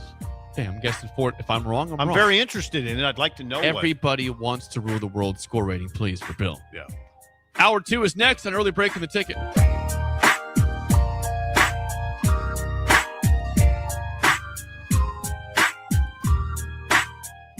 You're listening to Early Break with Steve Sipple, Jake Sorensen, and Bill Busch. Sponsored by Sandhills Global on 93.7 The Ticket and theticketfm.com. Nebco is hiring CDL drivers for Ready Mixed Concrete in Lincoln and Palmyra. Ready Mixed offers great pay, medical and retirement benefits, paid time off, and they cover the cost of CDL training. Apply with Ready Mixed Concrete today to be eligible for a $2,500 hiring bonus. From Nebco's beginning in 1908, it's the employees that have formed the company's solid foundation. Start your career today with Ready Mixed Concrete. Visit nebcoinc.com. That's NEBCOINC.com. Welcome summer with Red, White, and Barbecue. Hog Wild will be open this Memorial Day from 11 a.m. until 8 p.m., serving up our award-winning barbecue. Pick up a slab of slow-smoked ribs or a family pack loaded with your favorite choice of meats and sides, complete with buns and our famous barbecue sauce. Enjoy the holiday with family and friends and let Hog Wild do the cooking. Order online at gohogwild.com. Hog Wild Pit Barbecue, 3210 Cornhusker Highway in Lincoln. But don't be late, we close at 8. Graham Tire Company is celebrating 75 years of serving its neighbors throughout the Midwest, and to say thank you, they're giving you a $75 instant rebate on a set of 4 select tires during their Memorial Day tire sale event. You can stack on even more savings with big mail-in rebates on select tires from Goodyear, Cooper, and Hankook. And remember, all tires are on sale right now, making this the perfect time to upgrade before summer driving begins. Hurry in today. Graham Tire, your tire store next door. Grandma and Grandpa, Mom and Dad, then the kids, and now the grandkids. Judson Irrigation has provided lawn sprinkler system design, installation, repair, and service to 4 generations. They're just like members of the family. Loyalty, trust, service. It's what you deserve and expect from Judson Irrigation. Keep summer green. Call Judson Irrigation 402-420-6277 or judsonirrigation.com. Right now in Lincoln, neighbors are facing hunger and homelessness, and they need our help. Your donation to Matt Talbot Kitchen and Outreach for Give to Lincoln Day helps provide nutritious meals, safe shelter, and life-changing support. Your gift goes even further thanks to matching funds from the Lincoln Community Foundation. Working together, we can make our community stronger by ensuring that everyone has access to nutritious food and a safe place to sleep at night. Give to Matt Talbot today or anytime through May 28th at givetolincoln.com. Remember your first Salt Dogs game? Maybe it was a class trip out on the berm, or date night with actual fireworks, or team building that didn't feel like work at all. For 25 seasons, Haymarket Park remains Lincoln's place for firsts like these, the kind that last. Because it's more than a baseball game. It's the joy of being here together. These are the traditions that bring us home. So here's to you, Lincoln. Your local tradition plays on. Get your tickets at saltdogs.com. Where there's smoke, there's flavor, and there's plenty of it at the Smokehouse at Super Savor and Russ's Market. Award-winning old world recipes made in Lincoln since 1984 with many flavors of smoked sausage and brats to choose from. The Smokehouse has something special for every season, brats and sausages for the grill, beef sticks and beef jerky for snacking, and smoked salmon, smoked turkey, or smoked hams for your holiday feast. Stop by the Smokehouse at Super Savor and Russ's Market today to fulfill your search for real flavor. The end of the school year is drawing near, which means graduation parties are coming soon. Are you prepared for hosting? Führer's Cheese Spread is the dip that brings everyone together to celebrate graduations and the close to a great school year. And it goes well with crackers, meats, soups, and more. How could you consider throwing a party without it? Get to your local grocery store today and load up on Führer's Cheese Spread. No graduation party is complete without it. It's the best time of the year to order a new John Deere air seeder during Landmark Implement's early order program. Take your seeding performance to the next level with John Deere's advanced air seeding technology. Achieve precise seed and fertilizer placement. With innovative openers and section control, you can maximize efficiency and reduce input costs. Now is the time to lock in the best price of the year during Landmark Implement's air seeder early order program. Contact your local Landmark location for details and experience the Landmark difference. Select Plumbing and Utility has been serving Lincoln and the surrounding area for 14 years, and they're not slowing down. Select Plumbing and Utility handles all your plumbing needs, from faucets and water heaters to full renovations, and they can even help with your heating and cooling needs. They're also Lincoln's underground experts, repairing and replacing broken underground water and sewer lines since day one. Contact Select Plumbing and Utility today at 402-560-6197, assuring excellence in every situation, opportunity, and challenge. That's 402-560-6197. Life happens. Unexpected bills, tough choices. Your car needs repairs, but your child needs new shoes. What do you decide? At Nebraska Children and Families Foundation, they help families before small problems become breaking points. They connect parents to support so they can keep working, so kids stay secure, and so families stay together. Help Lincoln families thrive. Donate to Nebraska Children and Families Foundation through Give to Lincoln. Wake up, Lincoln. I overslept. Damn rooster didn't crow. It's time for Early Break, sponsored by Pinnacle Bank. Live from Lincoln, America. Here's 93.7 The Ticket's Jake Sorensen. I'm wrong, but I'm not. Husker Online, Steve Sipple. If I were a feral cat. And longtime college football assistant coach, Bill Busch. You get one team. Mine's the Houston Oilers. I'm not the Texans, and I'm not the Titans. So I'm out. This is Early Break.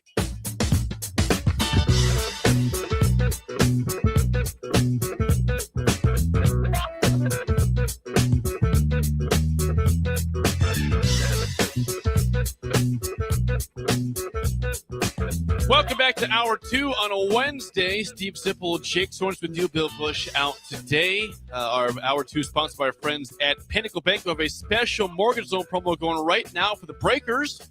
Now through June 30th, when you apply for a mortgage loan or a home refi and close with Chris Lauer, Adam Linson, or Marlon Lyon at Pinnacle Bank, you can get a golf package at Tatanka Golf Club in Northeast Nebraska. It's a round of golf for 4, cart rentals, and a one-night, 2-room hotel stay at Ohia Casino, or $250 towards your closing costs. Please call Chris, Adam, and Marlon at 402-436-2462. Mention the code BREAKERS. Pinnacle Bank member FDIC, equal housing lender. Heard from Officer McLeod. Building breakers. Officer McLeod. Good morning. Officer McLeod's in Columbus, obviously. He is building a breaker. He said he texted you earlier. You must have not seen it or chose not to read it. I read the score. I read this. Officer Poppy and Officer McLeod. Right. He's Officer McLeod in Columbus is training the new officer for the next 2 days and introducing him. And he's introducing him to us, our show. It's spelled Officer Poppy, but this is interesting. It's spelled Officer Poppy. Yeah. But it's pronounced pup. Puppy. P-O-P-P-E is pronounced puppy? Apparently. That's interesting.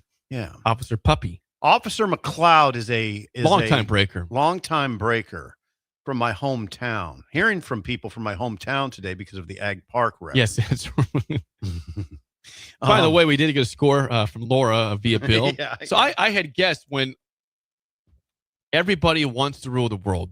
Bill is not a fan of 80s music. He makes it very clear it's 70s or bust. Oh, easy on Some that. country in the 90s he can live with, like Garth Brooks. He's a little more open-minded than you just portray. If you ask, if Bill I think you misportrayed him. Bill does not like, for the most part, 80s music. It is 70s.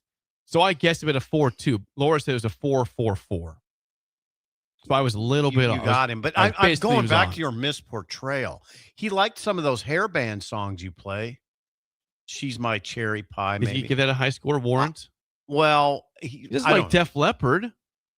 There was, what was the song you played the other day by Poison?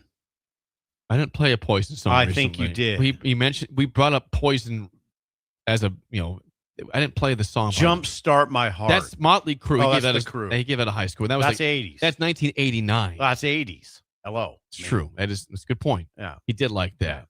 There's some hair But bands. for the most part, I don't think he likes 80s music.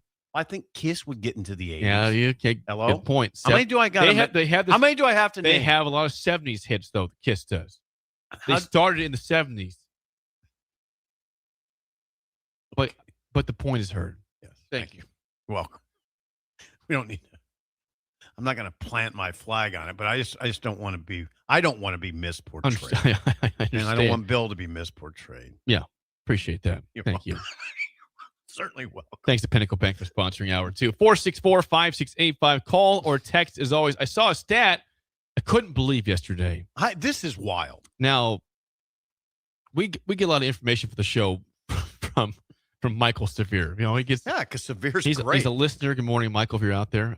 He listens. And I saw on his Twitter feed a stat about the most recent years that each Big Ten team has won back-to-back road games. Mm-hmm.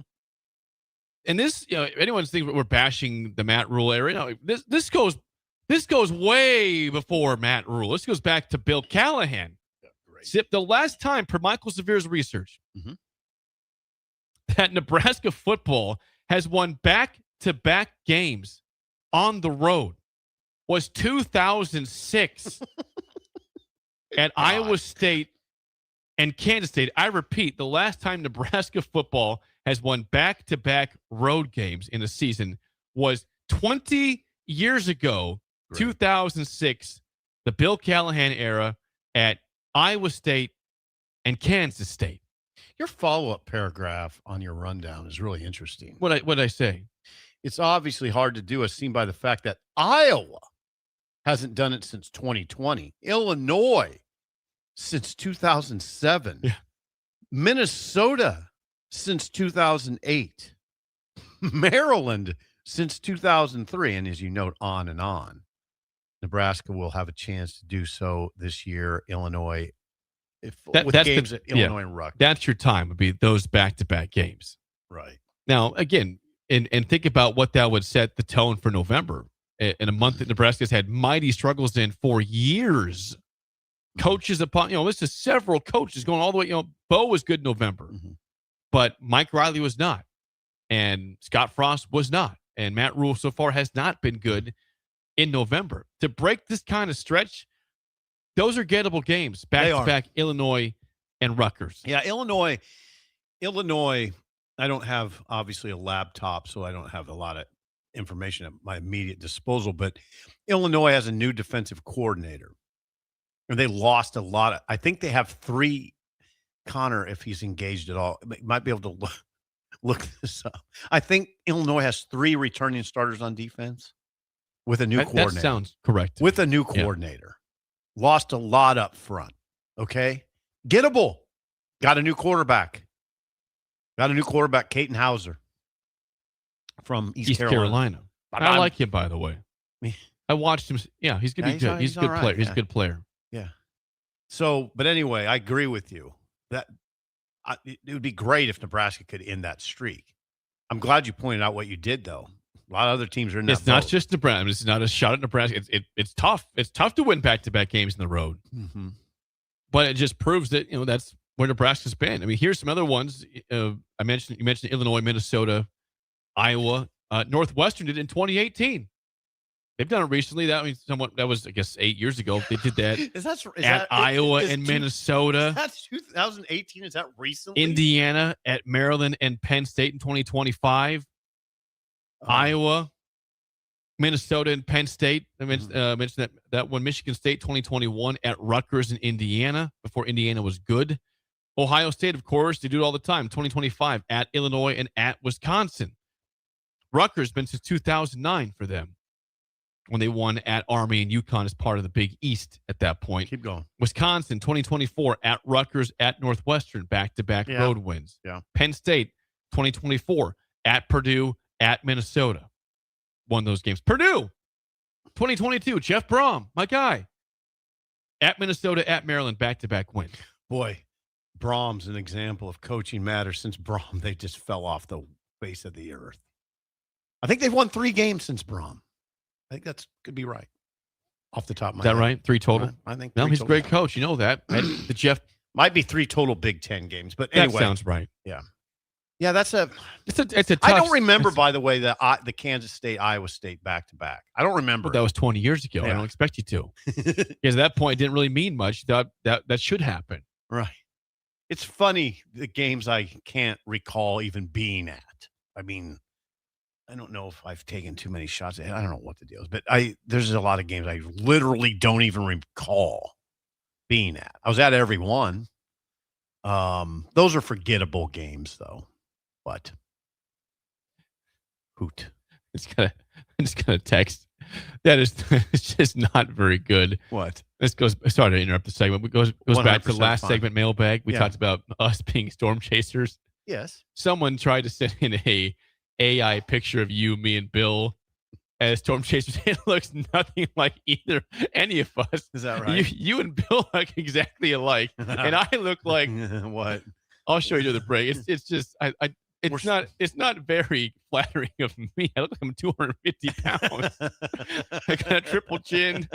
Why you don't have a triple chin? I know. This one I do. My jacket's massive. I'll show it during the break. Sorry. That's okay. By the way, Illinois 3 returning starters as verified by Connor. Thank you. So I want to give a little bit of credence to this conversation. 3 returning starters on defense. My bad. Go ahead. Now, it's tough to win on the road in general. Yeah. Back to back also depends on what type of are you playing tough teams, or did you lose back to back to Rutgers and Minnesota? It's not a great look. Whereas if you beat Rutgers on the road and your next game is at Ohio State, low chance of winning that game. Right, scheduling matters. Scheduling matters in this, but it just points out it's been 20 years since you've won back-to-back road games per this research. A silly question. And Nebraska fans show up on the road. Like, they've got great support. That doesn't always mean everything, but they do have support on the road. The whole road thing is a little suspect to me. Is it really hard to win at Iowa State? Is it really that hard? Is it really that hard? I think anytime you're away from your home stadium is tough to win. Okay, I guess. But that's not. But the crowd is not raucous there. No, it shouldn't affect your play. I mean, I hesitate to say this, but you probably have to. It's not like Nebraska's just dominated at Memorial Stadium. No, they haven't in recent years. No, and I'm not talking again. This is not a rule commentary. This is going back far before Matt Rule. Nebraska doesn't exactly lock down that place anymore. If you haven't noticed, Northern Illinois, Troy, etc. Georgia Southern. I mean, come on. Yeah. And I'm not even talking about like non-power 4 teams coming in here and winning. Just teams come in here and win. So I don't get too far deep into you can't win on the road. I watch teams here do it quite frequently. It's just the state of the program. They haven't been, dominant for a while. What was the state of the program at Iowa State in 2006? Were they dominating? I don't remember that as a dominant program. I don't either. Right. So I don't know. It's a sort of remarkable stat, sort of remarkable. But when you add in all those other schools, like Illinois since 2007 really hasn't won back-to-back. That's a decent program. Buster in Air Park says this, as a fan, as I am, who attends one road game a year for the past 15 years, I can tell you this record is not surprising at all. What do you think? What's our overall record on the road in the past 20 years? I don't have that in front of me. It can't be great. It can't be great. It can't be great. No. No. It might be actually horrifying to see that number. The past, I never know what to say when, like when you think Nebraska's decline, what years do you trace it to? I mean, do you trace it to the end of the Pelini era? Is that where you go? Well, Bo's last year he still won 9 games. Yeah. Bo never won fewer than 9. I know. So do you trace, how do you do that? Do you trace the decline of the program to 2015, or do you go back further than that? Do you trace it to like when Callahan threw a sub 500 year? I just wonder if it's hard to remember exactly at that time. But when Mike Riley was hired, I mean, you thought you could elevate this. You don't fire a 9-win coach just to go backwards like they did. They won 5 games that year. 6 games with the bowl game, with the bowl win. 6 and 7. Yeah, they were 5 and 7 going to a bowl game after they had 9 wins the previous year. Right. So I think you trace it to that. It's got to be, has to be. But then the next year they won 9 games. They were 7-0. But you could also say that you trace it to the start of the Callahan era. Oh, sure. I never know which one to go to because Bill. What was his? Yeah, but Bo brought up. I mean, Bo had a team in the 3 times in the conference title game, twice in the Big 12, once in the Big 10. 3 out of 4 years he was playing for a conference championship. I know. So I can't really go back because Bo revived it again. Okay, that's what you're saying. All right, so I'm not going all the way. Bill Callahan, of course, had 2 good years, 2 not good years. Right. That's it. But exactly if he had 4 bad years in a row, he started the demise of everything. Right. But Bo brought it back. Yeah, I hate to trace it to Callahan because Callahan compared to Frost and Riley is like Lombardi. Yeah, he is. I mean, Bill Callahan, years have helped Nebraska's struggles in recent year have helped his profile in my eyes and Bo's. I mean, Bo's profile is pretty high anyway, but Callahan was excellent in a lot of ways. He had that fatal flaw where he was so loyal to Cosgrove, which was that was the issue. I mean, when you're scoring 51 on the road and losing by 14, you have a problem, right? Right. When you give up 76 to Kansas, there's an issue, right? Nebraska scored 51 points in a road game and lost by 14. Right, it's very striking. That should never happen. 65-51. They scored 51 and lost by 2 touchdowns. No one talks about the offense. They talk about the defense. The offense was incredible. Marvelous. It was unbelievable. Marvelous. Didn't matter. Joe Cans was like Steve Young. 65. Better time. It was. It really was. Kind of better time. Not really. The offense was better time, that's for sure. It was still new at that point, at least. It's gotten kind of old. Before we get to break, reminder, 8 days from now, we'll be at Cedars on the front porch. 8 for days. Give to Lincoln Day, Sip. Yeah. In 2024, they asked for your help to build something special, and they built the Cedars Activity Center, which we're going to show off this year.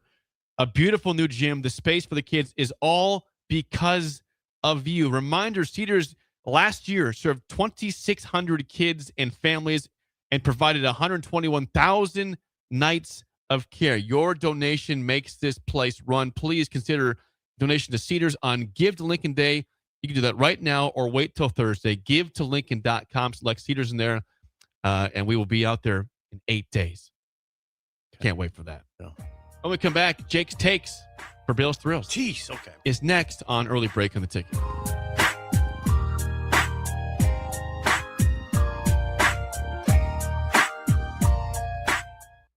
You're listening to Early Break with Steve Sipple, Jake Sorensen, and Bill Busch. Sponsored by Pinnacle Bank on 93.7 The Ticket and theticketfm.com. Lincoln's go-to for fun isn't new. It's a place that's been a staple of the city for years and is only getting better. Matson's Bowling and Billiards always has open bowling available with no long lines, unlike other centers. They have live music almost every weekend and great food at EJ's Bar and Lounge, with seating for 150 people. They have popular meals like the EJ Burger, pizza for the whole family, and famous EJ's Wings. Contact Sarah to book a party for friends, coworkers, or family at Matson's Bowling and Billiards just south of 48th and Holdridge. Sometimes good people make mistakes. When you find yourself in need of an attorney, call Liberty Law Group. The attorneys at Liberty Law Group will defend you in court and protect your freedom to get you the best possible outcome and the justice you deserve. Trust your freedom to Liberty Law Group, the best criminal attorneys in Nebraska and Iowa. Call them today at 877-404-5238. That's 877-404-5238. Or check them out online at libertylawgroup.com. Are you looking for something different for lunch or dinner in Lincoln? Big 8 is now open at 1226 P Street, serving seafood boils and Asian cuisine. Get your hands messy with fresh, flavorful seafood boils, hot, bold, and made to share. Or enjoy classic Chinese and Asian dishes, perfect for lunch, dinner, or a night out with friends and family. Big flavors, generous portions, and a brand new dining experience. Big 8, now open in Lincoln. Constructors is now hiring for all positions with pay starting at 23 and up based on experience. Constructors has immediate job openings for mechanics, bridge builders, operators, and drivers. Start your new career today. Constructors offer great pay, health, dental, and vision, paid time off, paid holidays, and so much more. Join the crew today and be a part of Nebraska's oldest paving company dating back to 1908. For a complete list of openings and to apply online, visit constructorslincoln.com. Now's the time to schedule your air conditioner service check with Bryant. Make sure it's ready to keep you cool and comfortable when you really need it. Call Bryant Air Conditioning and Heating, 467-1111. Don't ignore changes in your skin. Get them checked. May is Skin Cancer Awareness Month, and early detection could save your life. If you've noticed a new spot, a changing mole, or anything that doesn't look quite right, now is the time to act, not later. As you head into summer, protect your skin and stay proactive about your health. At Advanced Medical Imaging, they're here to support your care with advanced technology and a team you can trust, because catching something early can make all the difference. Advanced Medical Imaging, your partner in proactive health. Hey USA, it's your 250th birthday, and Amigos brings the party. The Yankee burrito is back, and what's more American than a hot dog? In a crispy tortilla. This summer, the All-American Twist is back too, for just $3.99. There's festive layers of red slushy, white soft serve, and blue slushy with whipped cream and a cherry on top. Celebrate freedom, flavor, and fun in every bite with a Yankee burrito and All-American Twist, only at Amigos. When tacos and quesadillas join forces at Amigos, something seriously delicious happens. Quesadilla tacos. Crispy on the outside, gooey on the inside, folded taco style, and stuffed with bold seasoned flavor. It's like your favorite quesadilla and taco teamed up for the ultimate spring fling. With Tex-Mex, chicken, supreme, or steak, Amigos has a quesadilla taco for everyone. So hurry in. This tasty collab is here for a limited time only. Get the ultimate flavor fusion with quesadilla tacos at Amigos. You started your business to build something special. Now it's time to grow and protect it. At Pinnacle Bank, our treasury management services help you do just that. Through smarter payment technology, account administration, and fraud protection. So no matter the size of your business, you can get the most out of your financial operations. Request your free consultation at pinbank.com/consult. Pinnacle Bank, the way banking should be. Member FDIC. At Cedars, we're here to make sure that kids have the safety and stability that every child deserves, where they're protected and where they feel safe. You make this possible. Today, more than ever, we need your support to be here for kids who have nowhere else to call home. Now through May 28th, make a big impact through Give to Lincoln. Give to Cedars now at givetolincoln.com. It's the best time of the year to order a new John Deere air seeder during Landmark Implement's early order program. Take your seeding performance to the next level with John Deere's advanced air seeding technology. Achieve precise seed and fertilizer placement. With innovative openers and section control, you can maximize efficiency and reduce input costs. Now is the time to lock in the best price of the year during Landmark Implement's air seeder early order program. Contact your local Landmark location for details and experience the Landmark difference. We're on the air. Back. Well, party's starting early today, isn't it? To more of Early Break On 93.7 The Ticket and theticketfm.com.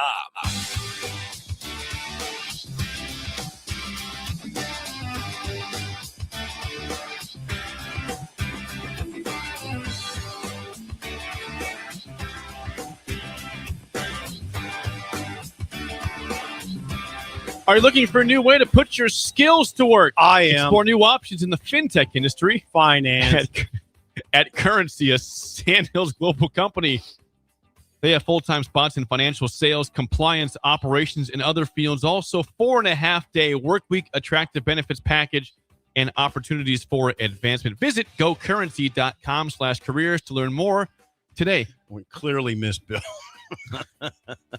Different enthusiasm. You're trying though on the Bill's yelling. level of enthusiasm is much higher than mine for some reason. I don't know. But you're giving your best shot with the advertising. Thank you. By the way, I did receive a text before we get to Bill's Thrills from Carson. We always talk about in Currency. Carson Schott said, "Great interview with Rhonda Revelle yesterday." Carson is a big softball fan. Hey, Carson, long-time season ticket holder. Thanks for the kudos. It was a great interview. Rhonda's great. That's 2 straight weeks. She said she'd be back next week also. She'll be back, and she is a great interview. She's willing to expand, and she's interesting. She's insightful and interesting. You know, if Coach Bolt can come in here too if you'd like to. I would love to see Will Bolt, who's a breaker, right here in that chair. I'll move my bag. He called in on my birthday. We'd like to see him here. Will Bolt, you're always have welcome. An invitation here. I'll move my jack. Really, all the coaches, if you want to stop in, please do let us know. We'd love to have you sit down. Easy on But right any now, coach. in baseball and softball season, the coaches are doing great. We'd love to talk to them in person. So, right. All right.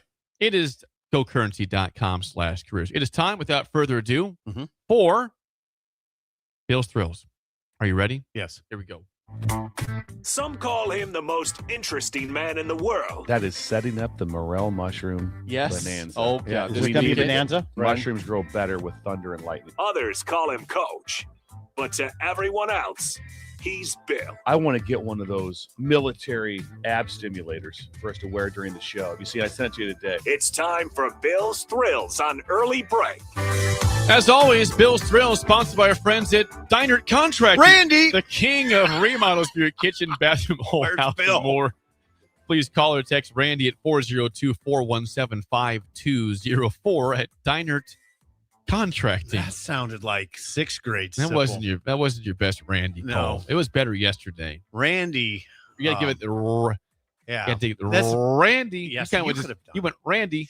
No, that was you bad. gotta dig. Yeah. Bill. Remember Tony the Tiger? They're great. That's the Randy call. That's what you got to do. Channel your inner Tony the Tiger or Bill. Unexpected tutorial. Very strong by you. Yeah, that's the idea. Great. Yeah. You got it. Randy, yes. Well, here's the deal. It is Jake's Takes for Wednesday because doing? Bill's out. And what sometimes the best thing about live radio is that things happen during the break that you bring to the airwaves are better than what you had planned anyways.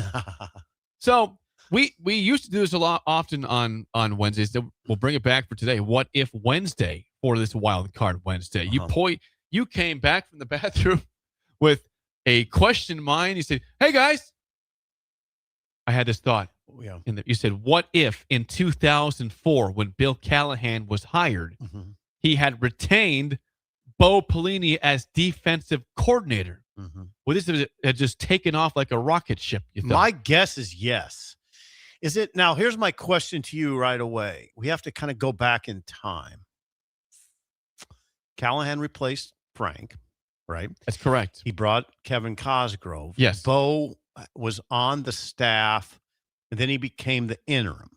Now for the bowl game, for the Alamo Bowl. Michigan State, for the Alamo Bowl, which they Nebraska won. was strong in that game. I believe the score was 17-3. You are correct. Jeff Smoker, the quarterback. Jeff Smoker, Javon Ringer, the running back.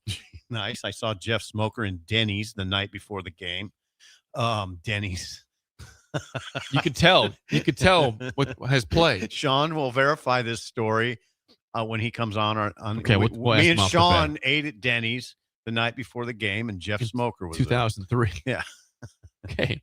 Alamo Bowl. There's a Denny's right near the venue. What was that? The Alamo Dome. Alamo Dome. Yeah. So anyway, What if? Now, this is fantasy. It's a fantasy question. What if Wednesday? Right. What if Bill Callahan retained Bo Pelini, who again was an excellent defensive coordinator in 2003? Or excuse me, I mean he was. Yeah, 03. Yeah, he was an excellent defensive coordinator for Nebraska in 03. Became the interim. Would he? The question is, was he available? I would say yes. Now, again, then the question is, would he have accepted the job? I don't know. Do you think the moment he got named interim, it ruined that for him to be a DC or not? No, it's the Peterson discussion, right? Steve Peterson. Yeah. Would he have worked in a athletic department with Steve Peterson? Pelini at that point with everything that had happened in 03, which was that was his only year there. He's only there. I know, but it was tumultuous. It was tumultuous. Come on. It's a fair question to ask. Yeah, 03 was tumultuous. It was. And I don't know if I just don't know if he would have taken it. He might have. It's a good question. I think that.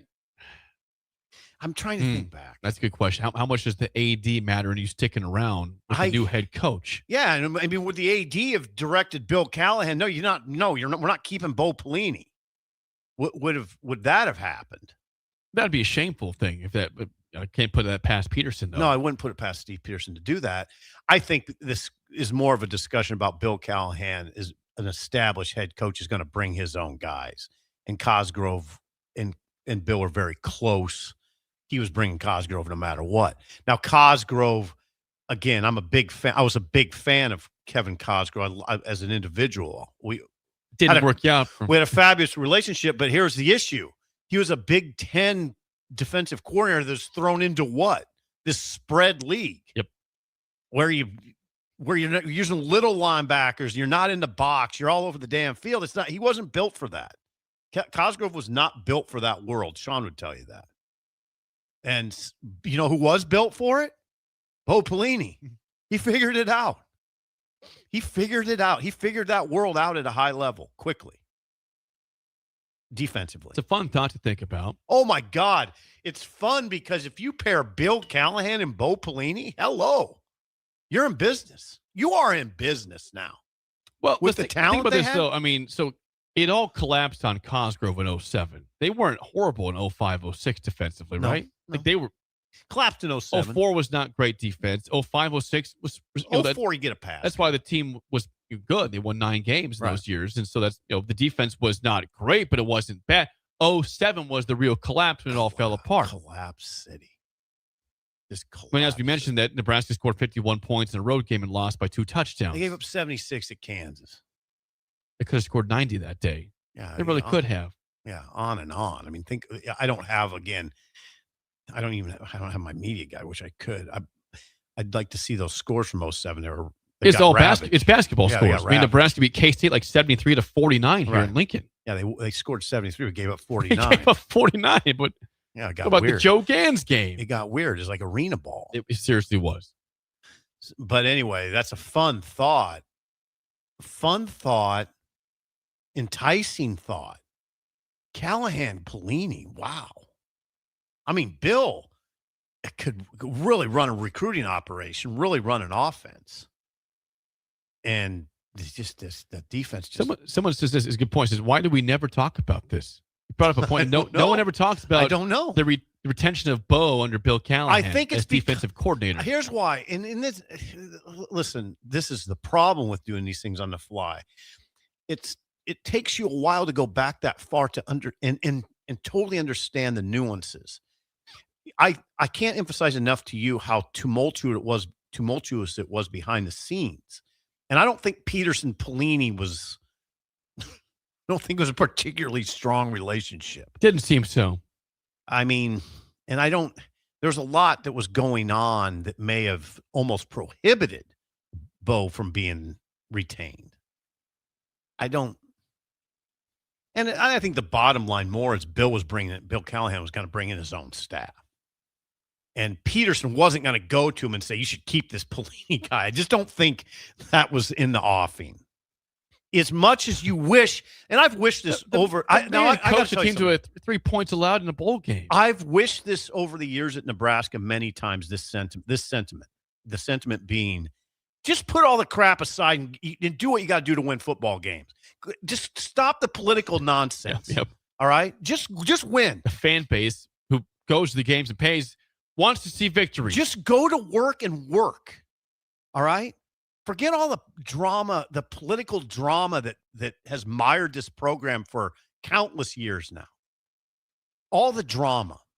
Yeah, if you could just put all the drama aside and put Callahan and Pelini, I bet those guys could have made it work. Phil has not understood completely our hypothetical. He says, would Callahan have come to Nebraska if he was forced to keep Bo on staff? We didn't say forced. We said if he had thought about considering retaining Bo Pelini it's a good as question. part of his staff. Not forcing him, but saying, hey, we have a great candidate here that would be a great DC for you. If you like him, we'd approve of it. If not, it's your decision. It's but good question. Never forcing him to keep a defensive coordinator or anybody on staff. No, that's a good question by Phil, though.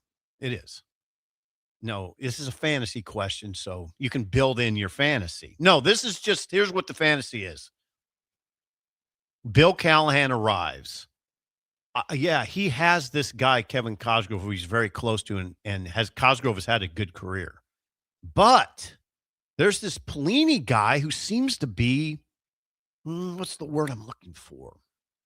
Oh, he's an up-and-comer. On the up and up? Yeah, he's like a savant almost, it seems like, at that time, right? Yeah. So how about you keep him? And what a duo. What a duo. Yeah, you wonder how they would have worked together. I think at that point, Bo would have been fine. Yeah. Now, Bo, where did he go to Oklahoma? Is that where I think then LSU, Oklahoma, then LSU, then back to Nebraska. So it's not inconceivable that if that job was available, Bo maybe would have taken it. But I think Peterson's an issue in that discussion. The way he treated the Solich staff, which Bo was, he was part of it. That staff was treated poorly by the AD. It was treated poorly. I don't mind saying I covered it. Yeah, no one's pushing back on that. Nobody's pushing back on that.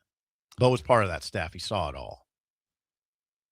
So today our What If Wednesday. Bill's Thrills, Jake's Take, What If Wednesday is what if Bill Callahan had retained Bo Pelini as defensive coordinator in 2004 when he was hired. Why does that not come up more? I don't know. Here's why. Because the circumstances dictated it. That was a fantasy. That was a pure fantasy. That's why we do for What If Wednesday. Yeah. That's Bill's Thrills, sponsored by our friends at Deinert Contracting. It is time to play the game. So give us a call right now at 464-5685. Your chance to win a business box of bagels to Bagels and Joe. The record on the week is 1-1, back to 10 games above 500. You are by yourself today once again. It is a Wild Card Wednesday, so we're going back to an old trusty topic. Car makes and models. I will give you the model. Tell me what the make. Who makes that? Okay. Got it? Yeah. If you think you know your car makes and models, call us right now. 402-464-5685. Shut Up Simple starts right now. We've all been there. You're listening to the radio, and then that rage starts to grow inside of you. It starts to consume you. It gets to a point where you just want to yell, "Shut up, Sipple!" No, sorry. I'm sorry. Well, here's your chance. It's time to shut up, Sipple. Call now to play. 464-5685. Shut up, Sipple. Brought to you by Bagels and Joe. 464-5685. Call the Nick Down Sip in trivia. Mano y mano today. No Bill here today. Be a lifeline. You feel okay about car makes and models? Yes. With some hesitation. Would Bill be good at this? I think so. He'd probably feel the same as you. Yeah. Okay. We've got Drew. How do you feel about car makes and models today, Drew? Not my favorite subject, but I'll give her a shot. All right, Drew, where are you calling from? Pittsburgh, Kansas. Oh, okay. This is our Pittsburgh friend. And he said you can build a breaker down there today. Sir. You can? I believe so. Okay, we appreciate that. Keep trying in Pittsburgh, Kansas. Just get one other person. One other. See what we can do. All right, Drew, first question goes to you. Who makes the Enclave model? That would be Buick. You got it. I knew that one, but Jake. Buick Enclave. The Enclave. Not the Enclave, but the Enclave. 1-0 lead, Sip. Trail. Who makes the Malibu model? Oh, God. Chevrolet. Brilliant. Everybody was that too easy? Yeah. Chevy Malibu? Very common car. These shouldn't be overly hard. You see, Connor has a Chevy Malibu. He does? Yeah, he does. 1-1 tie. Back to you, Drew, for the lead. Who makes the Odyssey model? I think that's a Honda. Brilliant. Good job, Drew. It's a van, right? Honda Odyssey's a van, correct? I don't know. I did not know that. I think it is a van. I would have guessed Ford Odyssey. No, you've been wrong there. I know. For the tie, Sip, last question. Who makes the Sorento model? Oh, the Sorento. Oh. The blank Sorento. The Toyota Sorento. The Toyota Sorento is not correct. Nope. That would be the Kia Sorento. Kia. K-I-A. Kia. Drew, congrats. Build some breakers in Pittsburgh, Kansas. And we'll get you some bagels, man. Nice win today. Thank you very much. Good job, Drew. God, what a caller that is. From Pittsburgh, Kansas. Very ready to go. He was fired up. Very perky, bubbly. Do you want the tiebreaker real quick? Okay. I drive a 2016 Honda Accord. Still do. I love that car. 161,000 miles now. I had 16 on it when I bought it. 16,000. You got 161. Hello. Didn't know that. It's got something fixing it. It's running well now, too. Right. Okay, what year did the first Accord come out? It was a 3-door hatchback, by the way. Oh, God, you're going to test me. The Accord. The Accord probably came out in 98. 1976 for the Honda Accord, a 3-door hatchback back in the day. Man. So congrats to Drew. You are now 1-2 on the week. Throwback Thursday tomorrow. Okay. Then Sean's coming up now. Yeah, he's next. Yeah, when we come back, Husker Online, Sean Callahan is next in hour 3 on Early Break on the Ticket.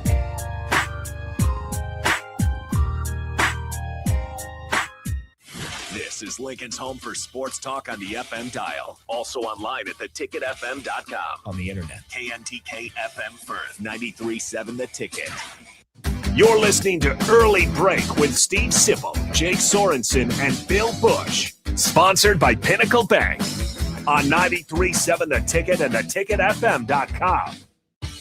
Concrete Industries has immediate openings for production laborers, operators, and drivers. Earn great pay starting at $21.50 per hour, plus health benefits, 401k, paid time off, and more. Right now, production laborers can earn a $1,500 hiring bonus, and drivers are eligible for a $2,500 hiring bonus. No experience? No problem. Concrete Industries offers on-the-job training and opportunities to grow your career. Start your future today. Visit concreteindustries.com. The end of the school year is drawing near, which means graduation parties are coming soon. Are you prepared for hosting? Führer's Cheese Spread is the dip that brings everyone together to celebrate graduations and the close to a great school year. And it goes well with crackers, meats, soups, and more. How could you consider throwing a party without it? Get to your local grocery store today and load up on Führer's Cheese Spread. No graduation party is complete without it. Well, I'm an interior designer. A lot of builders don't have designers on staff. I'm included with our Aspen package and can make your home more custom to your taste, your needs, and your wants. Rachel's our interior designer at Aspen Builders. She's one of the reasons that makes us really good at what we do. I'm Bob Benish, and we absolutely love how Rachel takes care of our clients. I think the biggest challenge with building is a lot of clients are worried about all the choices. When they come in, they kind of have a deer in the headlights look. I like to ask people at the end, so what did you think? And usually they pause and they say, you really broke it up, kept it simple. We just did one meeting at a time, so I wasn't looking at all the decisions I had to make. I had plenty of time to decide things. You walked me through it all. It made it simple. Make your dream a reality and call Aspen Builders at 423-6811. Online at aspenbuildersinc.com. Your dream home is waiting at Aspen Builders. If you're seeking a career with a growing company, Gaina Trucking and Excavating is hiring and looking for additions to their team. Gaina Trucking has a strong team culture, competitive pay, 401ks, and benefits like health, dental, and vision. Drivers are guaranteed 40 hours per week, even in the winter months, and are home every night. Start your career today at Gaina Trucking and Excavating. Apply today at GainaTrucking.com. This is Jordy Ball for Anderson Ford. For years, Anderson has relied on an exceptional customer experience. But just this once, they're going to rely on a really great pitch. Right now, lease a 2026 Ford F-150 for $199 per month for 36 months. Experience better at Anderson Ford. Stock number 1008721. Previous service loaner. $199 per month lease for 36 months with approved credit. 7,500 miles per year. 10650 to assignee. No security deposit required. Tax, title, and license fees extra. Residency restrictions apply. Program subject to change. Must take new retail delivery from Anderson Auto Group by 7626. Bagels and Joe is the best place to start off your mornings, and you can order your breakfast ahead of time on their app. You can't go wrong with one of their great bagel sandwiches or breakfast burritos. Stop by any of their 4 locations in Lincoln and their location in Seward. Bagels and Joe. Imagine if the people who work at your bank or neighbors who could help with a home loan. Congratulations, you're approved. Or friends who love to shop local. Have a good one. At UBT, who you work with matters just as much as what you're working toward. Hey, thanks for helping. That's why your money has more than a banker. It has people. Union Bank and Trust. Member FDIC. Are you looking for an exciting new way to put your skills to work? Explore new career options in the fintech industry at Currency, a Sandhills global company. We offer full-time positions in financial sales, compliance, operations, and other fields. We also offer a 4.5-day work week, an attractive benefits package, and opportunities for advancement. Put your motivation to work and grow with us at Currency. Visit gocurrency.com/careers to learn more. Sandhills Global is growing right here in Lincoln. With our expanding campus and continued growth, we're hiring across a wide range of careers, from interns to experienced professionals. Join the team at Sandhills Global and build your career with competitive pay, great benefits, and real opportunities to grow. Visit sandhills.jobs to view openings and apply today. That's sandhills.jobs. Now's the time to schedule your air conditioner service check with Bryant. Make sure it's ready to keep you cool and comfortable when you really need it. Call Bryant Air Conditioning and Heating, 467-1111. Hi, Husker Nation. This is Rex Burkhead. On Lincoln Gives Day, I hope you'll join me in supporting the Team Jack Foundation and their mission to fund life-saving childhood brain cancer research. Kids and families facing brain cancer deserve better treatments and more hope for the future. Every donation helps move that mission forward. You can make your gift today by visiting givetolincoln.com and searching Team Jack. I'm proud to support the Team Jack Foundation and the fight for every child and family affected by brain cancer.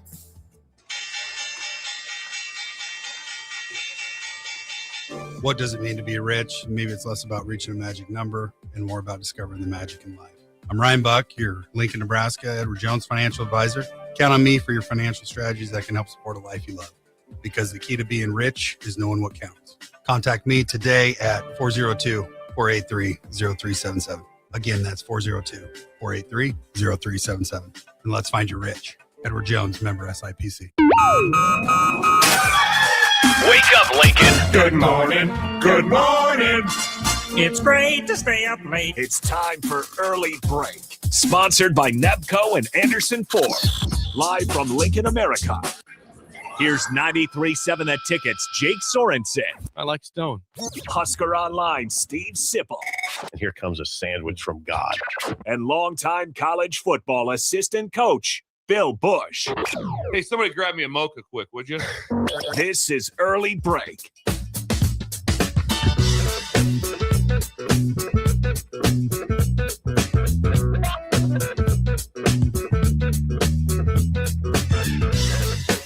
Welcome back to Hour 3 on a Wednesday. Steve Sipple, Jake Sorensen with you. Bill Busch out today. Hour 3 sponsored by our friends at Nebco. Now hiring at Ready Mix Concrete. Apply today at nebcoinc.com. Also shout out in Hour 3 to Anderson Ford at 27th and I-80 and 33rd in Yankee Hill. Great day to test drive a vehicle today at either location. We're joined now by Husker Alliance Sean Callahan. Sean, good morning. We spent some time in the last hour reminiscing, going back to the early 2000s and some what ifs as well. Sean, I did a what if. Well, it happens sometimes in radio. You took our idea, Jake. Come up with your own show. Well, we've had What man. If Wednesday for years on this show. Just giving a hat, once in a while. The question was this, Sean. What if in 2004 Bill Callahan had retained Bo Pelini to start off his tenure at Nebraska? Was that even feasible back then? No. I mean, that was never going to happen. I mean, Steve Peterson was still here. And I don't think the relationship would have worked at that point. And I think Bo had his mind set on getting the head job at that point after winning the Alamo Bowl. So I just don't see a scenario where he would have moved over. And I don't know if it would have worked with Bill Callahan, because Kevin Cosgrove obviously, was his guy that came with him from Wisconsin at that point. And that was a pretty big move to leave Barry Alvarez at Wisconsin to come to Nebraska. And so I just don't see any way that, it would have been very interesting to see that play out with Pelini here, but I don't see, I just could never envision those two guys working together, just knowing how Bill operated and whatnot. Whoa, really? Now your last comment surprises me. Why couldn't Bo worked with Bill? Why? Just different styles. I think Bill was very, just the way he ran things. He's so organized and just completely different in terms of the way he ran recruiting and managed and did things. It's not no knock. There's just different ways to do things. I don't even think it was a thought. I don't even know. I don't even know there was a way it ever could have happened. No, and you also asked about Peterson, or you also commented on Peterson. So what was the dynamic are you saying that Peterson wouldn't have allowed Pelini to be in that building at that point? Well, by the Alamo Bowl, if you remember in 2003, it was fairly ugly by that point. And I just think it felt like, I think Bo felt like he didn't have a fair shake or a shot at the job. And I think he obviously thought he should have, the way the defense had played that year and the way they played in the Alamo Bowl. And it got pretty tense.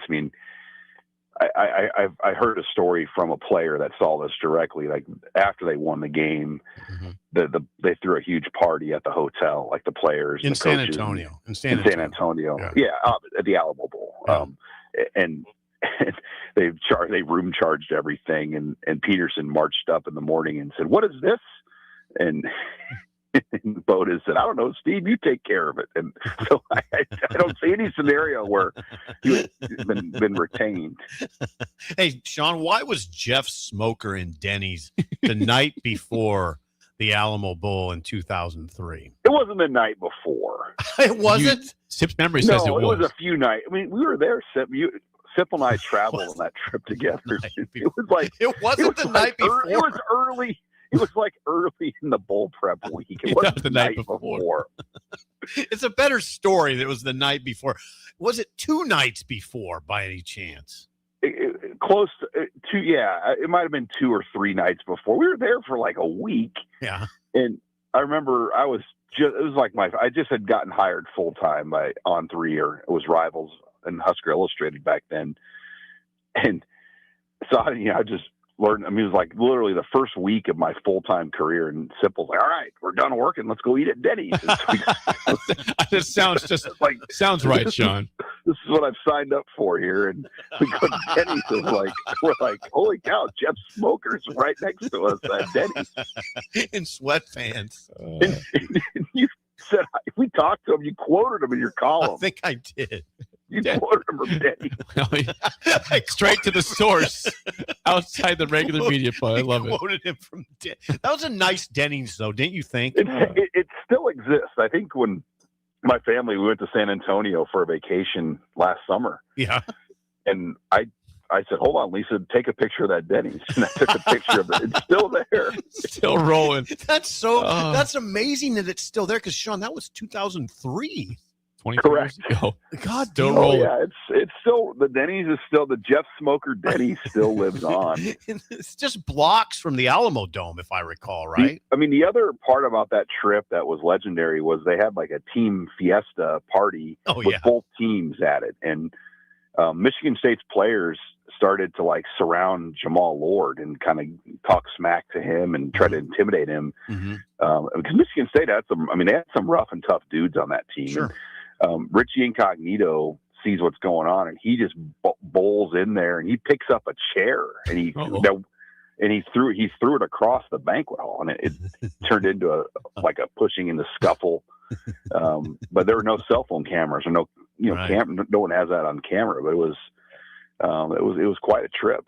There were cell phones, but no cameras, probably, right? That's before. Right. Yeah. No smartphones yet. Right. Interesting. Joined by Husker line Sean Callahan. Sean, I'm curious, how close are you following the Big Ten spring meetings in California? A lot of talk last night about the playoff again. Are you tracking anything out there, Sean? Yeah, a little bit. I mean, the 24, it's 24-12 is I think Tony Petitti has made that clear now. And he threw out a little other nugget about the possibilities that 24 would give them in terms of the ability to schedule. Like if you did a 2014 playoff, then you could set up the SEC Big Ten scheduling agreement where they would play a non-conference game.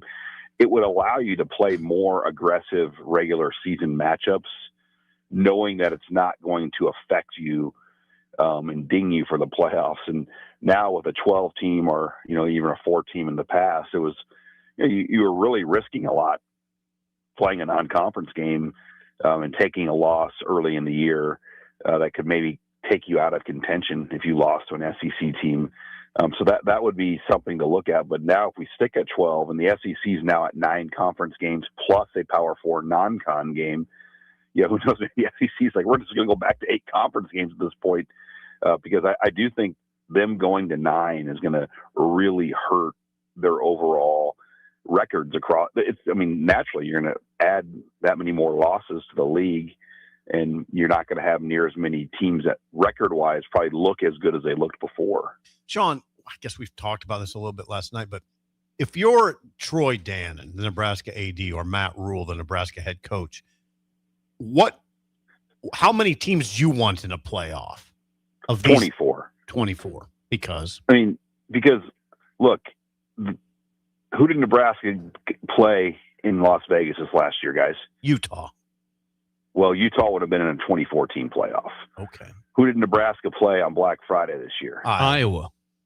They would have been in a 2014 playoff.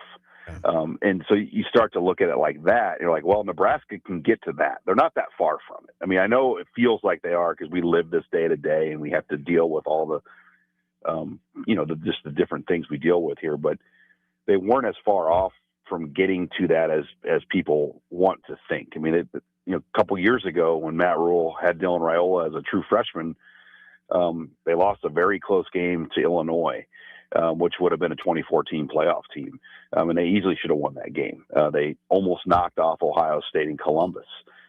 They blew a 10-0 lead in one of the best defensive performances we've ever seen at Iowa. That would have been a team that, if they would have taken care of business in some of those scenarios, you're looking at a team that could have been in a 2014 playoff. So I do think for Nebraska, it gives you a better chance. In a 12-team era, you're turning it into a money competition where, it's going to cost money in 2014, but the amount of money it takes to fund a playoff level Power 4 team now in a 12-team era is significant, and not everybody can do that. And I just think you open the access to at least allow a few more teams to get in there to the playoff, and less players would opt out at that point. Because if you make the Capital One Bowl now, or the ReliaQuest Bowl, or the Vegas Bowl, or the Holiday Bowl, you're opting out. And it wasn't that long ago. Those were really, really good bowl games. And I think that's what we have to look at. Like, when players don't want to play in a New Year's Day bowl game that's not a playoff game because it doesn't have the meaning it once did, I think that's what bothers me about December football now, that we've lost a lot of the meaning in some of these bowl games.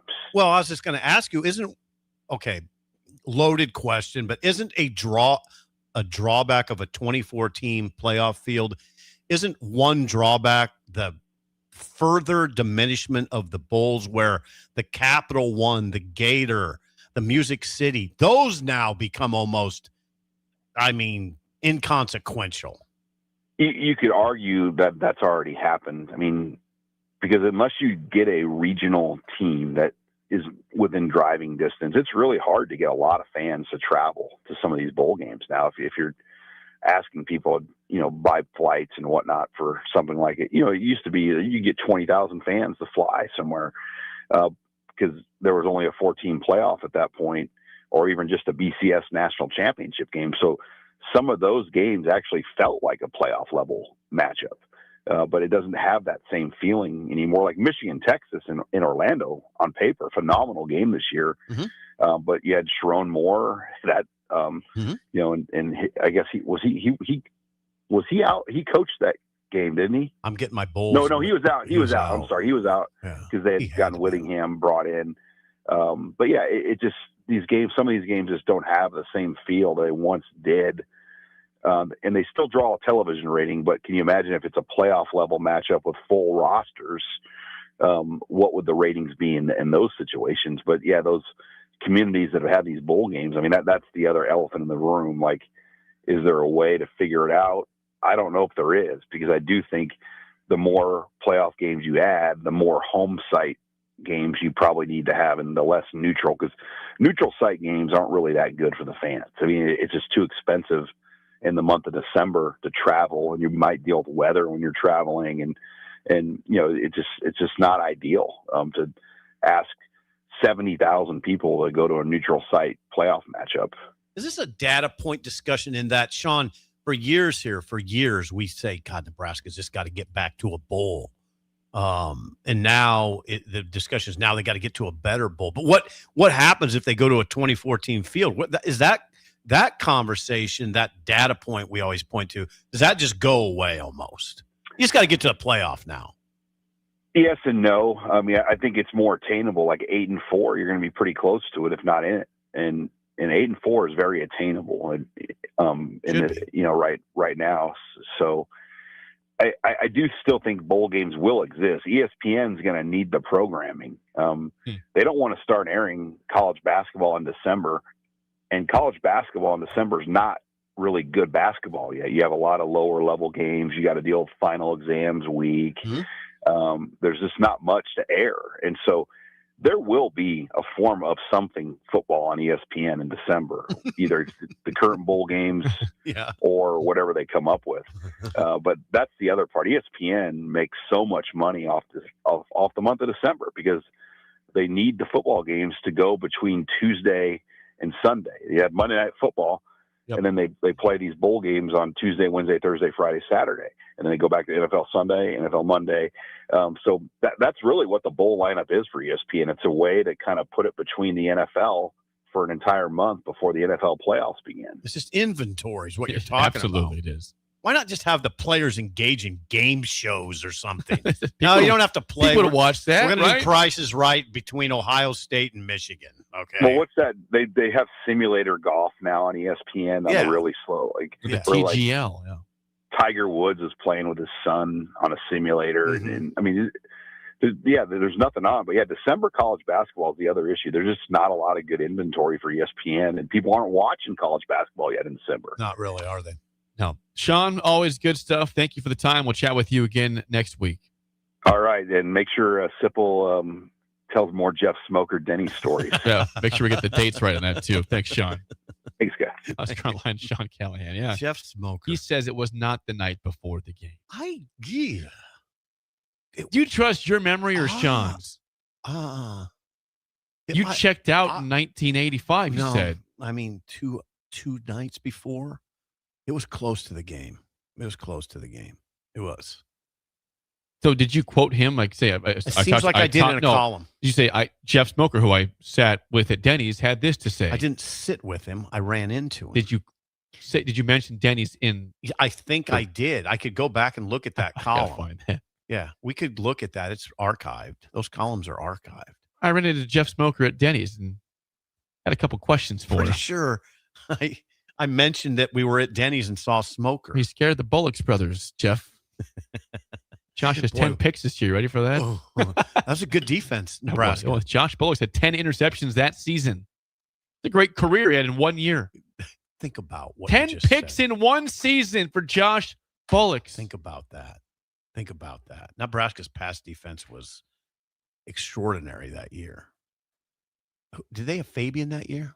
Yes. Fabian Washington. Did. The Bullocks brothers. Lornell McPherson, I believe. Well, was the Daniel other had a corner. couple picks. Yeah. Was Lornell McPherson the other corner? Is that if memory serves? I think that's right. Anyway, Possible. Yeah. The Bullocks boys, Fabian Washington, Lornell McPherson is what I remember. Maybe Ricketts. It might have been Pat Ricketts. Might have been Pat sounds Ricketts. right. Yeah. Ricketts was pretty good. 3 points allowed in the bowl game. 3. Jeff Smoker.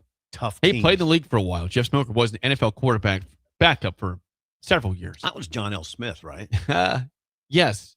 Who went on to be famous for saying, "Smile." I don't remember that. He was the head coach. Was he at Michigan State or Louisville? He was at Louisville. Yeah. The reporter was talking to him, and he was saying something about, "Would you smile?" or something like that. I'll find the audio of it. It's pretty epic. Yeah. He was kind of crazy. He kind of? Yeah. He's all the way crazy. Thanks to Sean Callahan for joining us as well. When we come back, Connor has found some interesting data for us on Nebraska's road success or lack thereof in the past. Well, hell, their home success. This might make its way into a Husker Online It article might. soon. Let's get this going. Discuss it next. An early break on the ticket.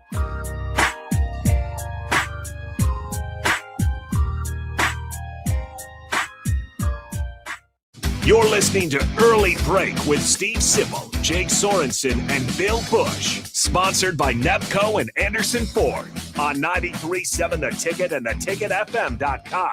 Are you looking for a place to host company get-togethers, team meetings, or group events? Back 9 Golf in South Lincoln is the perfect place to host your gathering with private bays available to meet with clients while you swing the sticks and improve your game. Back 9 Golf offers traditional golf opportunities while also providing fun games and activities for non-traditional golfers on their top-of-the-line full-swing simulators. Learn about their corporate memberships today and gather your favorite groups together at Back 9 Golf in South Lincoln, just off of 14th and Pine Lake Road. Are you looking for an exciting new way to put your skills to work? Explore new career options in the fintech industry at Currency, a Sandhills global company. We offer full-time positions in financial sales, compliance, operations, and other fields. We also offer a 4.5-day work week, an attractive benefits package, and opportunities for advancement. Put your motivation to work and grow with us at Currency. Visit gocurrency.com/careers to learn more. At Cedars, we're here to make sure that kids have the safety and stability that every child deserves, where they're protected and where they feel safe. You make this possible. Today, more than ever, we need your support to be here for kids who have nowhere else to call home. Now through May 28th, make a big impact through Give to Lincoln. Give to Cedars now at givetolincoln.com. Nebco is hiring CDL drivers for Ready Mixed Concrete in Lincoln and Palmyra. Ready Mixed offers great pay, medical and retirement benefits, paid time off, and they cover the cost of CDL training. Apply with Ready Mixed Concrete today to be eligible for a $2,500 hiring bonus. From Nebco's beginning in 1908, it's the employees that have formed the company's solid foundation. Start your career today with Ready Mixed Concrete. Visit nebcoinc.com. That's NEBCOINC.com.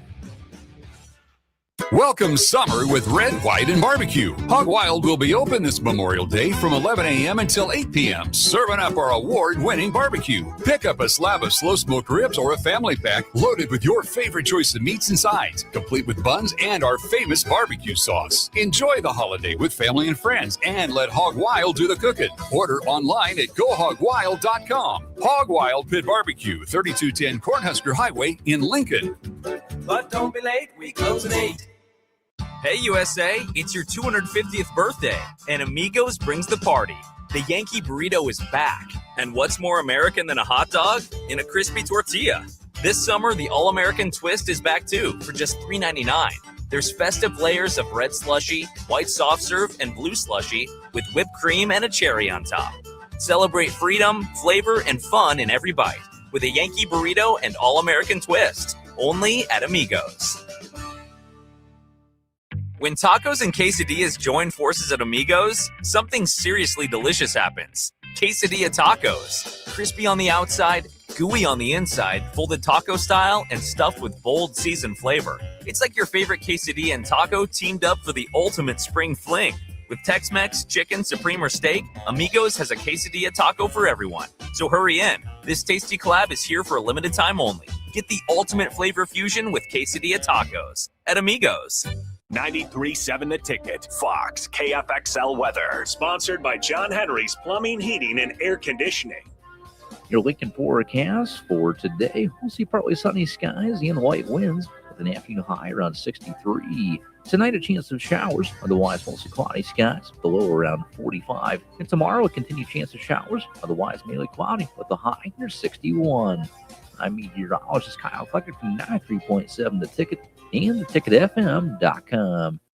When Nebraska businesses win, we all win. And the Nebraska Chamber is helping make that happen. Tackling the tough stuff like job creation, affordable and accessible childcare, and building a stronger workforce. We're stepping up so local businesses can step forward. If you want to see Nebraska keep growing, keep competing, and keep winning, get connected with the Nebraska Chamber of Commerce and Industry. Learn more at nechamber.com. If you're looking for a workplace that feels like home, Midwest Bank might just be the place. We're hiring a personal banker in Lincoln who enjoys helping others and being a part of a close-knit team. With great perks and a community-focused mission, you'll feel right at home here. Porque aquí todos son bienvenidos. Apply today at Midwest Bank. Midwest Bank is an equal opportunity employer. Member FDIC. Does someone in your household avoid phone calls because they can't hear clearly, or do they have difficulty speaking on the phone? Nebraska offers a solution. The Nebraska Specialized Telecommunications Equipment Program, or NSTEP, provides financial assistance for specialized devices like amplified phones, captioned telephones, smartphones with Bluetooth pairing to hearing aids, and speech-generating devices. If you're a Nebraska resident with a certified hearing or speech disability, you may qualify. It's not income-based, and once approved, you own the equipment. Learn more or apply at psc.nebraska.gov or call 1-800-526-0017. Big value and big flavor meet at Wings and Rings thanks to the all-new delicious Duo Combo. This is the one you've been waiting for. Get one half-sized appetizer and 2 entrees with a side for only $19.99. Bring a friend for the best deal in town on any day of the week, during game time, or whenever the heck you want. Their made-to-order wings and chicken sandwiches are waiting for you at their 68th and O and 40th and Old Cheney locations. Stop by Wings and Rings and celebrate every day with the best meal deal in town. If you're seeking a career with a growing company, Gaina Trucking and Excavating is hiring and looking for additions to their team. Gaina Trucking has a strong team culture, competitive pay, 401ks, and benefits like health, dental, and vision. Drivers are guaranteed 40 hours per week, even in the winter months, and are home every night. Start your career today at Gaina Trucking and Excavating. Apply today at gainatrucking.com. Sandhills Global is growing right here in Lincoln. With our expanding campus and continued growth, we're hiring across a wide range of careers, from interns to experienced professionals. Join the team at Sandhills Global and build your career with competitive pay, great benefits, and real opportunities to grow. Visit sandhills.jobs to view openings and apply today. That's sandhills.jobs. We're on the air. Back Well, party's starting early today, isn't it? to more of Early Break on 93.7 The Ticket and theticketfm.com. If you are on the job search, job hunt, looking for a great place to work, and you have skills as a journeyman plumber or an HVAC service technician, I've got great news for you. Vision Mechanical SIP is hiring. They have top of the industry wages, 100% paid health, disability, and life insurance, paid holidays, and vacation time. Be part of Lincoln's growth and work on high-impact commercial projects that shape our community. Learn more today and apply at vision-mechanical.net. That is vision-mechanical.net. Sounds perfect. Ron Runyon. That's Ron Runyon. Runyon. The Ron Ravel of HVAC, as Bill would tell you. Yes, Ron Ravel of HVAC. You know Ron. I do. Was Ron with you in Oklahoma City at the game? Or No. Houston? No, he was not. You run into a lot of people, and I can't keep them all. I ran into Marlon Lyon from Pinnacle Bank down it. there. He tapped me on the shoulder as I sat by myself in the stands, happily by myself in the stands. How are you sitting by yourself? Well, we had a ticket situation where we had the ticket for Bill, and then he chose to be media, so I took the ticket instead. And so the ticket was just by myself, and actually a beautiful seat, great seat, awesome seat. And I sat by myself. It was great. You're not a complainer. Not usually. No, you don't. You're not very often. I mean, no, you're not a complainer. Teams like the Royals, the Dolphins, true. but I expect it to be bad though. Yeah, but you don't complain about work circumstances. Not usually.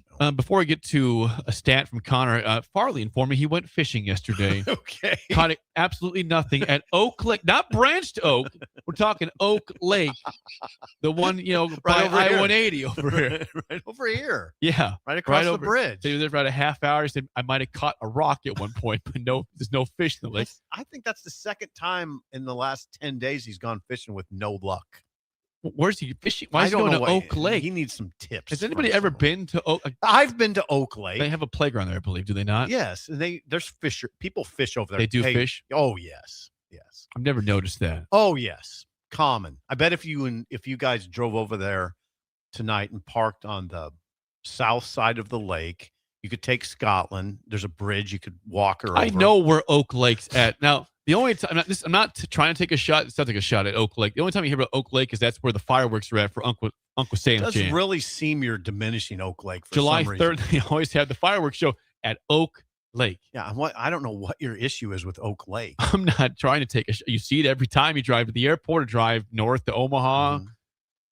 I used to, but jog I just think nothing around it. They had a jog around that lake.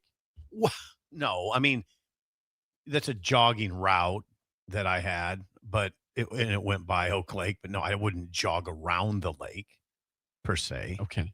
They used to have a little track there where you'd run those little cars, remote control cars. True story. I just said this, Corey. He says Oak Lake is where the city of Lincoln hosts the Uncle Sam Jam all-day party band and food trucks. I said the only time you ever hear about Oak Lake is July 3rd. Uncle Sam Jam. That's it. There's people that fish over there. It's right by all the stuff downtown on the way to the airport, and you hear about one day Uncle Sam Jam, July 3rd. I'm a spin out of this. We have a stat we to do. get to. Thank you. Hey, good luck, Farley, on fishing next time. Yeah. Connor's been doing work. So we mentioned in the 7 o'clock hour the stat we saw from Michael Severe about Nebraska's road futility, not just recently, 20 years of tough road games. Nebraska has not won back-to-back road games since 2006. Okay. So Connor did some research here. Okay. Producer Connor. Couple things. Is Nebraska at home? The home record and the road record. Do the road record first. Okay. Nebraska on the road from 2006 to 2014. That'd be the third year of Callahan through Bo's last year. 26-17. Okay, so that's the year that they won back-to-back road games, 06. 06 to 14, 26-17 on the road. That's Callahan-Pelini era. Yes. Okay. Since then, 2015, first year of Mike Riley through last year 2025, Nebraska is 16-37 on the road. So 26-17 from 06 to 14, 16-37 since then. Swung badly. This is even worse, though. Nebraska at home, talking about since 06 to 14. So that's Callahan and Pelini. At home, pretty good, 51-14. Really good. And that includes the bad 5-7 year in 2007. Right. So from 2015 to 2025, 38-35. They're essentially 500 at home the last 10 years. I regard that as a remarkable stat because it took me a long time, years, before it kind of went out of my head. Oh, they're at home, they'll be fine. Nah. That took me a long time to wash that sentiment out of my brain. That's 10 years of 500 at home. Right. Oh, they're at home. This is a profound home field advantage. They'll be fine. No, it's not a profound home field advantage. I mean, pretty good from 06 to 14. 51-14 is good at home. That's pretty good. Really good. Really good. And then 38-35 the last 10 years at Memorial Stadium. But there was a time in this program where even when you say 2006 to 2014, they were 51-14 at home, you'd go, there was a time when you would say, oh my God, they lost 14 at home. There was a time. They had the bad loss in homecoming to Oklahoma State. Was it 38-zip at halftime that game? Mm-hmm. But that was still a very good run of success at home. It was, but I'm telling you, there was a time where you'd be like, holy God, they lost 14 at home in that period. That now it sounds good now in the wake of 38-35 since the last 10 years. Yeah. 38-35. Yeah. 38-35. 38. That's what Connor had researched. Stunning record to me. They're 500 at home essentially in the last 10 years. Yeah, we got to get this thing. We got to get this thing righted. Needs to happen, but again, hey Connor, thank you for the work. That'll make its way into Husker Online, I'm sure, this weekend. It might. Or this week. May. Excuse me, it's Wednesday. This is May. It's May, and everything that entails, which is doing fantasy scenarios. What if Wednesday? Yeah. Digging up stats that you would never look up otherwise. That's May. That has May written all over it. One last thing before we get to break. I saw this yesterday from Nebraska basketball, men's basketball. Yes, it's interesting. Now, it would be better if it's regular season, but we can't complain. You take what you can get because nobody wants to play Nebraska. They're scared of Nebraska. We already know Nebraska had a home-and-home with BYU. It was home here last year. It's at BYU this year. Exhibition game. It doesn't count. Beat them this year. They did beat them. I was there. The day after the Minnesota lost football, I was there. It was a great, beautiful day, by the way. Nebraska will play a home-and-home exhibition with St. Louis out of the Atlantic 10. Last year, 29-7 record. Yes. St. Louis, very, very good season. Good test. Good test. It won't count. It won't count. No. And, you have to take these a bit with a grain of salt because the coaches, I think, kind of set some parameters, how they're going to approach it. But you were there for BYU, and you thought it was pretty legit. Oh, awesome scene. Yeah. Seriously, great. And there's actually a lot of BYU fans there. It was weird. There was a weird amount of BYU fans in the States. I parked in our parking garage over here, and it's like there's like 8 BYU fans walking out of the garage at the same time as me from different cars, not together. And AJ Dybonsa did play, and he played well. Yeah, you liked him. He played almost the whole game. You liked him. And yes, that game told you a lot about how this season could go. It did. It ended up being if you had witnessed BYU obviously playing backups the whole game and that was tight, okay, you could say, well, not a great look for Nebraska, but both teams, it felt like a real basketball game. How many people were in that building? Several thousand, a couple thousand, couple thousand or several. Which one? It's similar. Yeah. They're relatives. But anyway, let's go with 4,000. You saw probably the number one overall pick in this coming draft. Yes, and they were very high on Rink Mass that day. Oh, he had a played good day. Well. Yeah, he thought he could go number one overall. They were being facetious, but they were talking about Rink Mass. It's facetiously. They were praising him like they know he's not going to be a top draft pick, but they said he could be a top draft pick for how he played today. You lost me on that. Okay, AJ Dybonsa at the podium with Kevin Young, the head coach. They're talking about your thoughts in Nebraska. They said, well, they thought Rink Mass could be the number one overall pick the way he played today. Facetiously speaking. Facetiously, yes. Yeah. That was a fun day. Yes. After a bad day. Now St. Louis. So we're going to have St. Louis and BYU. And what really sucks is that now that they're expanding the tournament to 76 teams, like, why not play these games as real games? You have more buffer room for a loss. Mm-hmm. 8 more teams are getting in this year. Well, the schedule's probably made before that news is my guess, right? It was just announced yesterday. Announced, but how long has it been in the works? That I don't know. You know what I mean? I don't know that. Announced and in the works. I understand. I don't know. I can't answer that question. But the spillover is next. We're spilling. Early break on the ticket.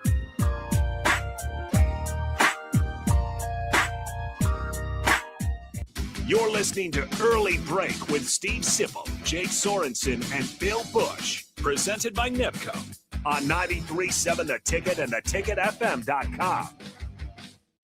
Are you looking for something different for lunch or dinner in Lincoln?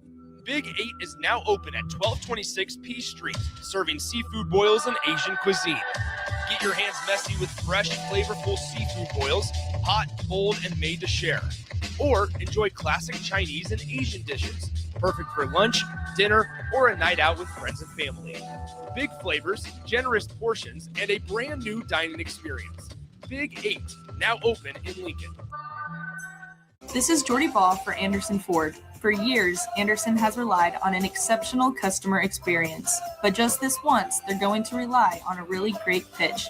Right now, lease a 2026 Ford F-150 for $199 per month for 36 months. Experience better at Anderson Ford.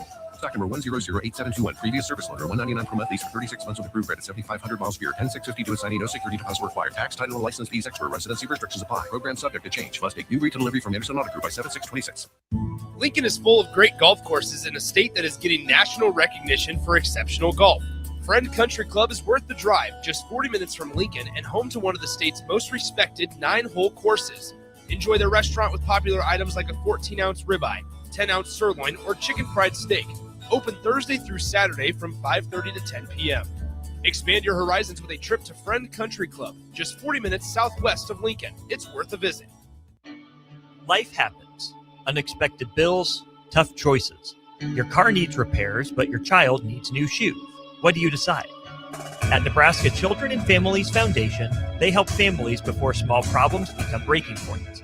They connect parents to support so they can keep working, so kids stay secure, and so families stay together. Help Lincoln families thrive. Donate to Nebraska Children and Families Foundation through Give to Lincoln. Are you looking for a place to host company get-togethers, team meetings, or group events? Back 9 Golf in South Lincoln is the perfect place to host your gathering with private bays available to meet with clients while you swing the sticks and improve your game. Back 9 Golf offers traditional golf opportunities while also providing fun games and activities for non-traditional golfers on their top-of-the-line full-swing simulators. Learn about their corporate memberships today and gather your favorite groups together at Back 9 Golf in South Lincoln, just off of 14th and Pine Lake Road. At Cedars, we're here to make sure the kids have the safety and stability that every child deserves, where they're protected and where they feel safe. You make this possible. Today, more than ever, we need your support to be here for kids who have nowhere else to call home. Now through May 28th, make a big impact through Give to Lincoln. Give to Cedars now at givetolincoln.com.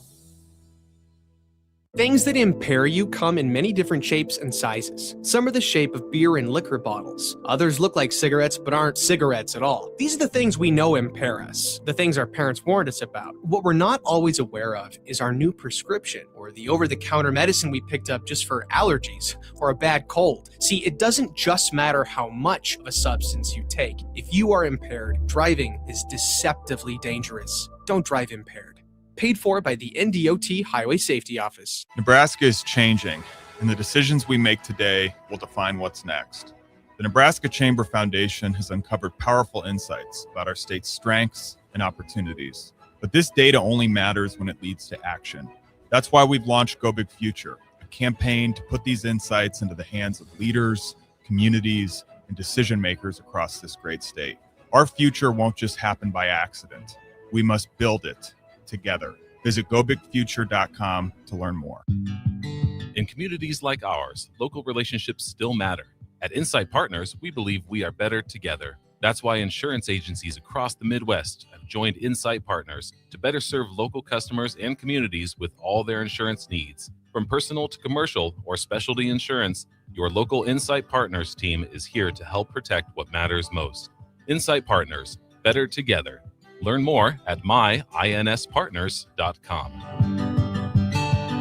Want to make the easy call? Call John Henry's. From leaky pipes to a broken AC, flickering lights to furnace fights, even drains and duct cleaning, we've got it handled. Plumbing, heating, air, and electrical, all under one trusted roof. Proudly serving homes across Lincoln, Omaha, and surrounding areas and ready 24/7. Visit calljh.com or call John Henry's.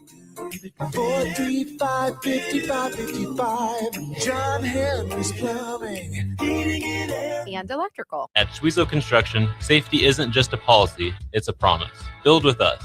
Work safe, go home proud. We're hiring skilled craftsmen, laborers, concrete workers, and steel erectors who value quality work and a team that has your back, on and off the job site. If you're ready to be part of a company where your safety and success come first, visit schwezo.com. That's SCHWISOW.com and apply today. Schwezo Construction, 40 years strong and still building the future. We're on the air. Back Well, party's starting early today, isn't it? to more of Early Break on 93.7 The Ticket and theticketfm.com.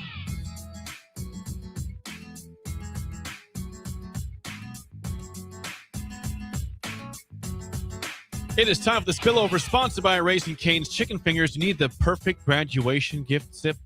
Raising Cane's has you covered. Visit a Raising Cane's near you to grab a gift card or go to raisingcanesgear.com for an e-gift card delivered digitally in minutes. Raising Cane's Chicken Fingers, one love. They can deliver it digitally. It's in your email. Whoa. Boom. There's $30. Yeah. There's a box combo right good. there. That's a good deal. It's a good day right there. It's a good thing to receive. It's not a bad day. You're right. No. 8:55 in Lincoln. Yes, we did mention we do have more state baseball today. This is a strange day because it's hard. Just show you how the hot dog's made on the broadcast here. We have two for sure games. There's a game at 10 a.m. and a game at 4 p.m. Okay. There's potential games at 1 p.m. and 7 p.m. Okay, how do we handle this? So we'll have the first game at 10. That's going to be Millard North against Millard South. Who's on the scene for the ticket? Austin Norman and Nick Sainert will be on the call. Nick for sure. I think Nick just by himself for 10 a.m. Austin will be there for the other games. So Millard North, Millard South. If Millard South wins, that will force another game at 1 p.m., which we would carry here on the ticket. If not, we'll have regular programming. We will have a 4 p.m. game, though, for sure. That will be Lincoln East and Papula Vista South. So Farley's on kind of like on call. Farley? He kind of is. Yeah. It's tough to schedule that. So if Lincoln East wins, there will be no game at 7 p.m. tonight. Oh, jeez. Yes. But if Papula Vista South wins, there will be a game at 7 p.m. That's just it's a moving day at the ticket. Moving target. Moving target. Yeah. A lot of stuff with the air. I don't know what today. you mean by moving. We will for sure have games at 10 a.m. and 4 p.m. We may have games at 1 p.m. and 7 p.m., but we will for sure have programming no matter what happens if there's a game or not. And I will tell you this: I've listened to Nick and Austin. Now I know there's another fellow that's involved. I know Tristan Gomez. Yeah, I don't know Tristan as well, but I know I've listened to Nick and Austin. They're really good baseball broadcasters. They seemingly know that sport. Well, Swim played. Austin's really good. Austin played also at Lincoln Lutheran. Oh, they're really good on the broadcast. Do you recall the name Colby Gomez from Husker baseball in the past? I do. Tristan's his brother. Hello. So there's baseball in the blood. Yeah. Hello. Yeah, those guys know what they're doing. Yes, Austin and Swim are doing a great job up there, and Tristan as well. And we will have carry the state finals also noon, 3:30, and 7 for Class A, B, and C. What's your focus today? My focus today, preparing for softball tomorrow. I'll be on the scene tomorrow at 8 p.m. So you do some level of preparation. We'll prepare, yeah. We got to make sure we know what we're talking about. Ruby Malin, of course, the star pitcher for Oklahoma State, will be on the mound tomorrow for Oklahoma State. My counsel to you would be this. You know about Alexis Jensen, and you know about Jordy Fromm. How much do you know about Nebraska's lineup? Ava Kuzak has had a good year. Hannah Kamenstein. Yep. There's two twin sisters, yes. Hannah had the home run in the the game first inning. Yeah. The only run of the game. Were you there for that? No, that was game 3. She did not have the home run in Saturday. It was game 3. It was Sunday. Yeah, it was Sunday. She turned on one inside pitch. Yeah, Hannah Korf. That was it. One run. That's it. Because Jordy was on base. She got caught stealing the next batter, the home run, and that was it for the inning. That's it for the game. 1-0. So we hope to see Rhonda in studio again next week as they ahead of the WCWS the Women's College World Series. I would counsel you to study Nebraska's lineup. You understand the pitching part. My feeling just from talking to you and listening to you on the radio, you don't know much about their lineup. I could do better. State track. I was very frank there. I don't. Thank you for the attack. Yeah, thank you. Appreciate that. I don't know the lineup very well either. State track starts today. Class A and B today and tomorrow in Omaha. We have state soccer going on. It's a crazy time here at the end of May. And by the way, the Big Ten tournament's still rolling on in Omaha. Way to go. Bach and Rudy did incredible coverage yesterday. That was awesome. And they'll be up there again today. So shout out to Bach and Rudy. Great stuff from Omaha. We're doing stuff. We are.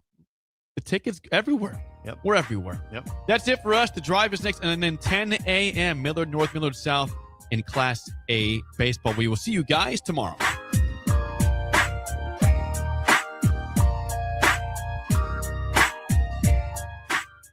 You're listening to Early Break with Steve Sipple, Jake Sorensen, and Bill Busch. Sponsored by Nenderson Ford on 93.7 The Ticket and theticketfm.com. Graham Tire Company is celebrating 75 years of serving its neighbors throughout the Midwest. And to say thank you, they're giving you a $75 instant rebate on a set of 4 select tires during their Memorial Day tire sale event.